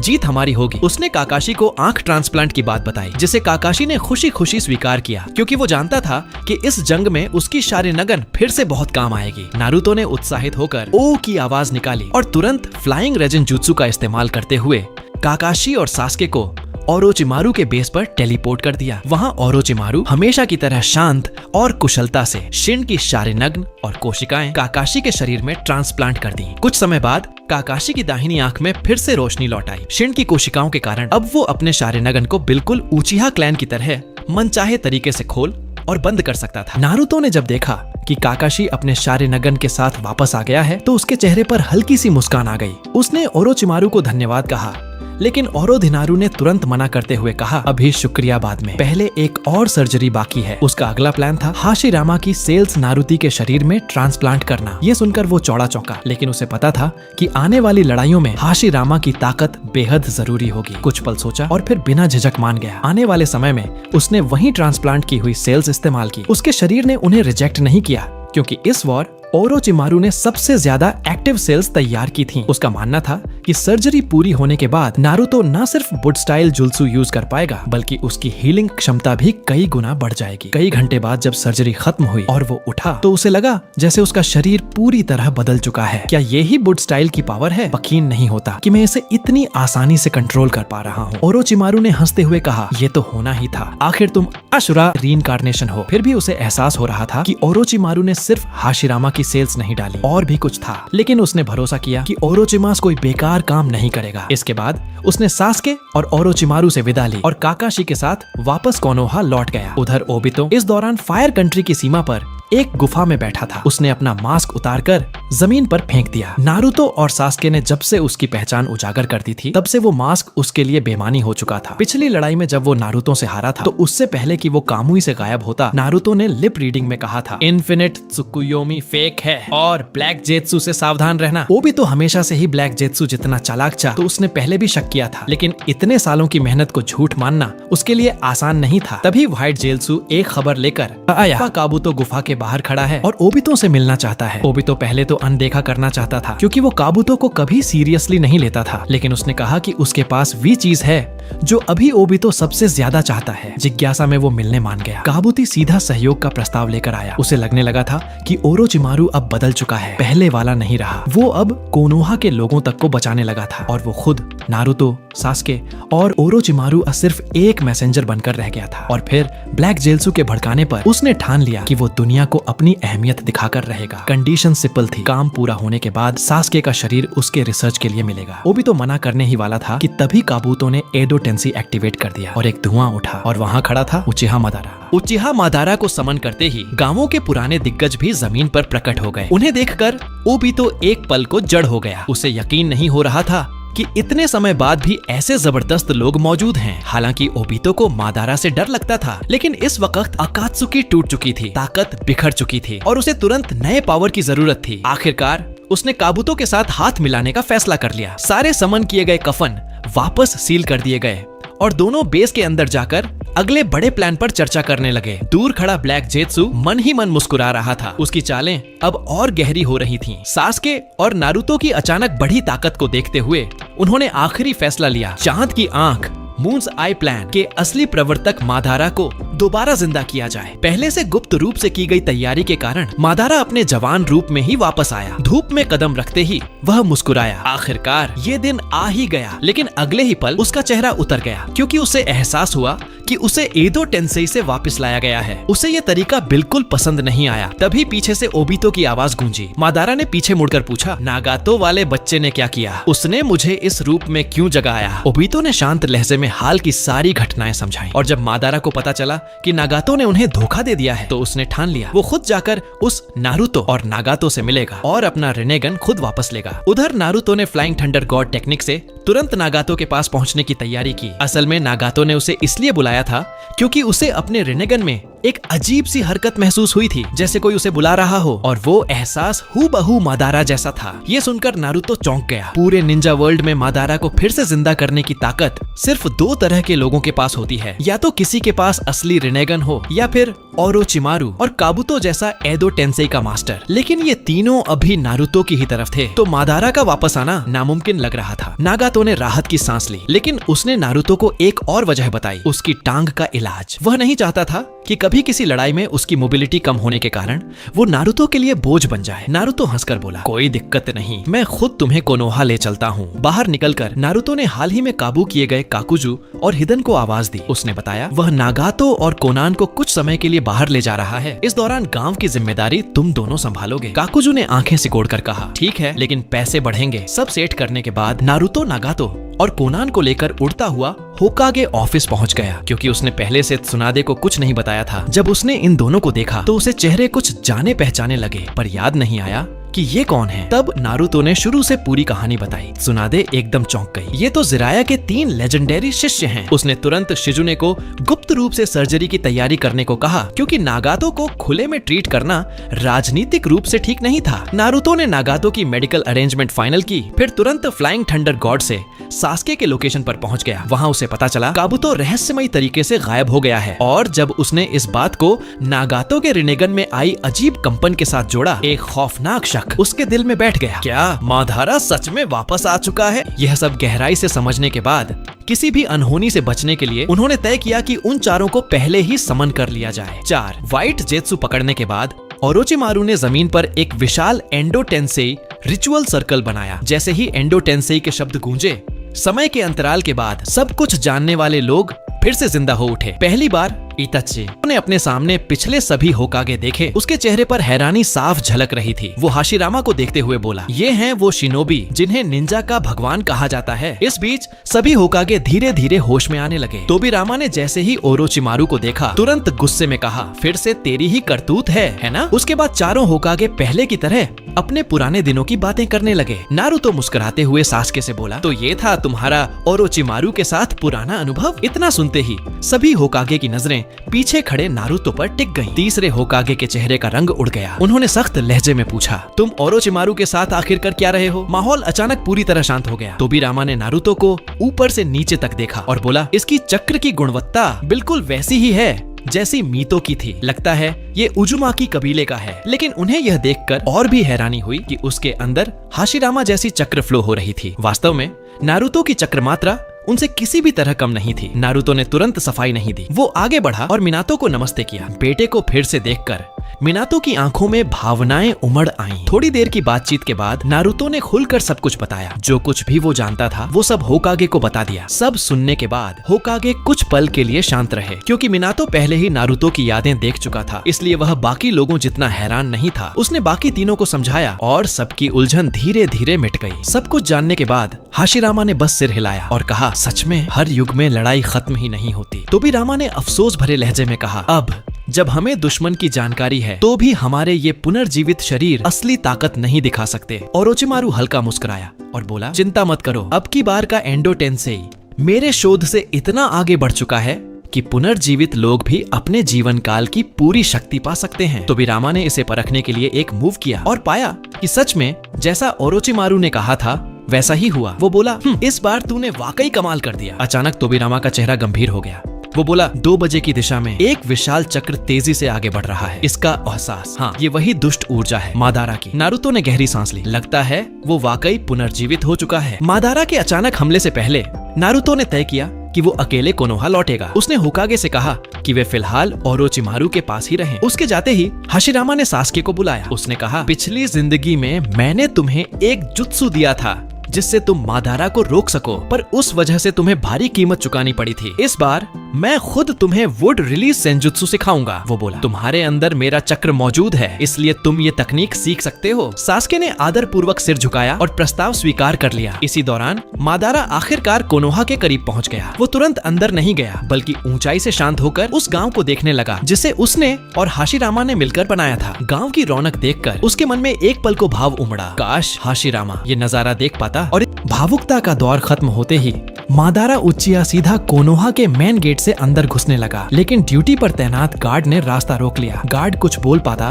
उससे पहले ही मादारा ने शारिंगन से जेंजुत्सु डाल दिया। सिर्फ एक नजर में गार्ड बेहोश होकर गिर पड़ा। कोनोहा की सेंसर टीम ने तुरंत इंट्रूडर की मौजूदगी पकड़ ली और फौरन त्सुनादे को रिपोर्ट भेजी। गांव में दाखिल होने के बाद मादारा ने चारों तरफ नजर घुमाई। आज का कोनोहा पहले से कहीं ज्यादा चमकदार था, लेकिन उसमें अब उचिहा कुल के लिए कोई जगह नहीं बची थी। उसने ऊपर नजर उठाकर 5 होकेग रॉक को देखा। कुछ पल खामोश रहा, फिर बुदबुदाया, आज मैं इस गांव को फिर से उचिहा नाम याद दिलाऊंगा। उधर त्सुनादे अभी नागातो की तीसरी सर्जरी पूरी करके निकली ही थी कि बैरियर टीम से इमरजेंसी मैसेज आ गया। इंट्रूडर का चक्रा लेवल टेल्ड बीस्ट जितना है। गांव के अंदर मामला सीरियस था, इसलिए त्सुनादे तुरंत बताई गई लोकेशन की तरफ निकल पड़ी। इसी दौरान दूर कहीं कुरामा ने भी उस नफरत भरे चक्रा को महसूस किया। मादारा उचिहा, कोई शक ही नहीं था। नारुतो भी पूरी स्पीड में उसी दिशा में भागा। मादारा ने भी नोटिस कर लिया कि बड़ी संख्या में शिनोबी उसकी तरफ बढ़ रहे हैं। उसी वक्त उसे एक बेहद जाना पहचाना चक्रा महसूस हुआ। अब तो मजा आने वाला है। उसके चेहरे पर हल्की सी मुस्कान आई। कुछ देर बाद नारुतो और त्सुनादे दोनों एक साथ मादारा के सामने पहुंच गए। मादारा हाथ बांधे खड़ा रहा और ऊपर से नारुतो को गौर से देखा, फिर बिना वक्त गंवाए हाथ जोड़कर समनिंग जुत्सु एक्टिवेट कर दिया। तुरंत ही नारुतो के पेट में तेज दर्द उठा। उसकी रिएक्शन देखकर मादारा की थ्योरी कंफर्म हो गई। कुरामा वाकई इसी लड़के के अंदर था। उसी समय दूर ओरोचिमारू के बेस में मौजूद मिनाटो के अंदर सील किया हुआ 9 टेल का दूसरा हिस्सा भी मादारा के बुलावे को महसूस कर उठा। मिनाटो सीधा गया हाशिरामा के पास, जो अभी सास्के को सेज मोड सिखा रहा था। अब सास्के आराम से सेज मोड में एंटर कर पा रहा था। हाशिरामा को जैसे ही पता चला कि मादारा कोनोहा पहुंच गया है, वो खड़े होते ही जाने लगा, लेकिन सास्के ने रोकते हुए कहा, चिंता मत करो, नारुतो है ना वहाँ, पहले उसकी खबर आने दो। हाशिरामा थोड़ा शांत तो हुआ, लेकिन अंदर से मादारा को देखने की बेचैनी दब नहीं पा रही थी। जंग के मैदान में कुरामा ने नारुतो को आगाह किया, ये वाला मादारा भले ही एदो टेंसे से जिंदा है, लेकिन हल्का मत लेना। मादारा ने भीड़ जुटते देख ठंडी हंसी के साथ कहा, लगता है आजकल कोनोहा की सिक्योरिटी ठीक चल रही है। उसने नारुतो से कहा, अगर नहीं चाहता कि ये गांव जंग का मैदान बने तो चुपचाप नाइन टेल मुझे सौंप दे। नारुतो का हाव भाव नहीं बदला, कुरामा को देने का सवाल ही नहीं उठता। उसने पीछे देखा तो त्सुनादे समझ गए। उसने तुरंत कात्सुयु समन की और उसे पूरे गांव में फैला दिया ताकि कासुअल्टीज कम से कम हो। मादारा देखकर मादारा की दिलचस्पी और बढ़ गई। उसने नारुतो से कहा कि वह खुद लड़ाई की जगह चुने, जहां दोनों न सिर्फ ताकत आजमाएंगे बल्कि जीत और हार के साथ जिंदगी और मौत का फैसला भी होगा। नारुतो ने चुना वही जगह जहां उनके बीच की पुरानी दुश्मनी और जज्बात हमेशा के लिए दर्ज थे, वेनली ऑफ द एंड। अब वो पूरी तरह तैयार था। उसका सेज मोड एक्टिव हो चुका था और उसने गामा बुंटा, गामा केन और गामा हीरो को भी समन कर लिया था। तेज हवाओं के बीच मादारा का रौबदार शरीर अपने ही स्टोन स्टैच्यू के ऊपर खड़ा था। जब उसने देखा कि नारुतो उससे पहले पहुंच चुका है तो उसकी नजरें ठहर गईं। उसने तय किया पहले हमला वही करेगा। Fire style, majestic destroyer flame. आसमान को निगल जाने वाली आग की लपटें सीधा नारुतो की ओर बढ़ीं, लेकिन नारुतो ने बस हल्की सी मुस्कान दी। उसने 2 शैडो क्लोन बनाए और तीनों ने मिलकर जिराया की मशहूर जुत्सु गोएमोन लॉन्च की। पानी और हवा के मेल से आग और भी भड़क उठी और देखते ही देखते दोनों ओर की आग मिलकर एक भयानक फायर स्टॉर्म में बदल गई। मादारा मुस्कुराया, आग से मेरे खिलाफ दिलचस्प। वो अपनी जुत्सु को जारी रखते हुए एक और हैंड साइन बनाता है, wind style dragon twister hurricane. कई विशाल बवंडर उठ खड़े हुए और आग के साथ मिलकर एक दानवी फ्लेम टॉर्नेडो बन गया। नारुतो को उस पल 10 टेल्स के हेवन एंड अर्थ 1 पॉइंट की याद आई। उसे पता था कि मादारा अपने रिएनिमेटेड बॉडी की ताकत का फायदा उठाकर ऐसे खतरनाक जुत्सु इस्तेमाल कर रहा है जो दुश्मन मित्र में फर्क नहीं करते। मादारा ने हंसते हुए अपनी सुसानो एक्टिव की। अब वो बस नारुतो की चाल का इंतजार कर रहा था। खुशकिस्मती से वेनली ऑफ द एंड के आसपास बहुत पानी था। नारुतो ने तुरंत सेज मोड गहराया और 3 और क्लोन बनाए। चारों ने मिलकर एक साथ says 8 water style multiple wave arms launch किया। धरती और सेज चक्र के मेल से उठी लहरें उस आग के बवंडर को पूरी तरह निगल गईं। जैसे ही पानी थमा, मादारा की सुसानो फिर नजर आने लगी। गामा बुंटा और बाकी टोड्स ने मिलकर उसे घेर लिया, लेकिन मादारा अपनी सुसानो चलाते हुए एक के बाद एक हमले झेलता गया, बिना 1 इंच पीछे हटे। अचानक नारुतो जमीन के नीचे से निकलकर उस पर सीधा वार करता है, लेकिन मादारा की प्रतिक्रिया बिजली जैसी तेज थी। वो एक झटके में बच निकला और एक किक से नारुतो को दूर उड़ा दिया। नारुतो भले ही कुरामा मोड में था, फिर भी उस झटके से कई मीटर पीछे घिसट गया। उसके हाथ सुन्न हो गए थे। मादारा ने ताने मारते हुए कहा, तो ये है 9 पूंछ का परफेक्ट जिंचुरी की, उम्मीद से थोड़ा कमजोर है। इस पर कुरामा ने अंदर से बोला, सावधान रह बच्चा, सामने वाला सिर्फ रीएनिमेटेड नहीं है, वो पहले से कहीं ज्यादा मजबूत लग रहा है। तजुर्बेकार नारुतो को भी ये महसूस हो चुका था। उसे नहीं पता था कि इस जनरेशन का मादारा अब भी रिनेगन रखता है या नहीं, इसलिए उसने परखने का फैसला किया। उसने वुड स्टाइल वाइन बाइंडिंग से मादारा को उसकी सुसानो से खींच निकाला। मादारा हैरान रह गया, तुम्हें तो वुड रिलीज भी आती है। अब समझ आया कि ओबिटो कैसे हारा था। इसी बीच नारुतो ने हवा में एक रासेन शूरिकेन फेंकी। मादारा बच नहीं पाया, लेकिन ठीक पिछले जन्म की तरह उसकी आंखें रिनेगन में बदल गईं और उसने उस अटैक को सीधा निगल लिया। ये देखकर नारुतो ने दांत पीसे। अब तो तुमने सच में बहुत बड़ा सिरदर्द छोड़ दिया है। नारुतो दरअसल चाहता था कि वो 6 पथों की शक्ति हासिल करने के बाद ही मादारा को दोबारा जिंदा करे, क्योंकि आगे आने वाली लड़ाइयों में उसकी ताकत बेहद जरूरी थी। लेकिन हालात हमेशा प्लान के मुताबिक कहाँ चलते हैं। अब और इंतजार मुमकिन नहीं था। उसने दोनों हाथ जोड़कर जुत्सु एक्टिव किया। Would style deep forest emergence. मादारा ने हल्की सी मुस्कान के साथ देखा, हाशिरामा के पेड़ों की ताकत मैं भी आजमाना चाहता था। उसने भी वही जुत्सु एक्टिव कर दी, wood style deep forest emergence. दोनों की विशाल जंगल जुत्सु आपस में टकराई और कुछ ही सेकंड में वेनली ऑफ द एंड का पूरा नजारा बदल गया। कुछ पल की टक्कर के बाद मादारा अचानक हवा में उछला और चिल्लाया, fire style majestic annihilation flame. पूरी घाटी आग की लपटों में बदल गई। हर तरफ जलता हुआ जंगल, उठता धुआं और पिघलती जमीन। लेकिन जब मादारा ने सामने देखा, नारुतो वहाँ था ही नहीं। अचानक एक कुनाई उसके पास से गुजरी। अगले ही पल नारुतो रासेनगन लिए पीछे से आ धमका, गोचा। रासेनगन सीधा मादारा के कंधे पर लगा। वो थोड़ा डगमगाया। तो तुम फ्लाइंग थंडर गॉड टेक्निक भी जानते हो? हालांकि हमला लगा, पर रिएनिमेटेड शरीर वाले मादारा ने कुछ ही सेकंड में खुद को रीजनरेट कर लिया। वो पीछे उछला और ऊंचाई पर जाकर बोला, अब दिखाता हूँ तुम्हें भगवान की ताकत। अचानक आसमान अंधकारमय हो गया। एक विशाल उल्कापिंड धीरे धीरे धरती की ओर उतर रहा था। नारुतो जानता था यह वही हेवंस फॉल मेटियोर है जिसे वो पिछली जंग में देख चुका था। उस समय पूरी निंजा अलायंस फोर्स इस एक वार से लगभग मिट ही गई थी। ऊंचाई से मादारा मुस्कुराते हुए बोला, चलो देखते हैं अब कैसे रोकते हो इसे। नारुतो शांत था। उसे पता था अगर उसने ये वार झेला तो उसका शरीर तो बच जाएगा, लेकिन पूरा इलाका तबाह हो जाएगा। उसने अंदर कुरामा से कहा, तैयार हो? बहुत टाइम हो गया असली लड़ाई किए। कुरामा ने गरज कर जवाब दिया, हमेशा तैयार हूँ बच्चा। और अगले ही पल नारुतो ने पूरी तरह बीस्ट मोड एक्टिव किया। कुरामा का विशाल रूप घाटी को हिला गया। उसके मुंह में एक विशाल टेल्ड बीस्ट बॉल बननी शुरू हुई और उसने सीधे आसमान की ओर दाग दी। टक्कर इतनी जोरदार थी कि धरती कांप उठी। आसमान फट गया। पहली उल्का वहीं रुक गई और धमाके के साथ हवा में ही बिखर गई। लेकिन नारुतो जानता था मादारा कभी सिर्फ एक वार पर नहीं रुकता। जैसे ही धुआं छंटा, दूसरी और भी विशाल उल्कापिंड ऊपर से गिरने लगी। नारुतो ने माथे पर पसीना पोंछा। यह तो पिछली वाली से भी बड़ी है। वो फिर से टेल्ड बीस्ट बॉल बनाने लगा, लेकिन मादारा ने उसकी चाल भांप ली। वो खुद उल्कापिंड के ऊपर जा पहुंचा और बोला, शिनरा टेंसे। भारी गुरुत्वाकर्षण शक्ति ने उस उल्कापिंड को और तेज नीचे धकेला। अब वो इतनी गति से गिर रही थी कि नारुतो को रिएक्ट करने का भी वक्त नहीं मिला। उसने बस कुरामा के शरीर को ढाल बनाकर नीचे से उसे थामा। धरती हिलने लगी, पहाड़ फटने लगे, लेकिन नारुतो ने हार नहीं मानी। उसने हाथ जोड़े और चक्रा को केंद्रित किया। Would style deep forest retreat. जमीन से विशाल पेड़ उगने लगे और कुछ ही सेकंड में उन्होंने एक प्लेटफॉर्म बना दिया जो सीधा उस उल्कापिंड को थामे खड़ा था। आसमान में वो दृश्य मानो किसी देवता की जंग जैसा था। ऊपर गिरता मादारा का मेटियोर, नीचे उभरता नारुतो का जंगल और बीच में उनकी अदम्य शक्ति का टकराव। बस तो भाई लोग, यहीं तक थी आज की वीडियो। कैसी लगी ये वीडियो कमेंट में जरूर बताना। और हाँ, अगर नारुतो स्वेटशर्ट चाहिए तो स्क्रीन पर दिख रहा होगा ना लिंक, उस पर क्लिक कर लेना। और 5 वीडियो लगातार इस सीरीज की आएंगी मेंबर्स ओनली कल तक, तो मेंबरशिप लेना मत भूलना। और सुपर चैट तो बनता है भाइयों। मिलते हैं अगले वीडियो में।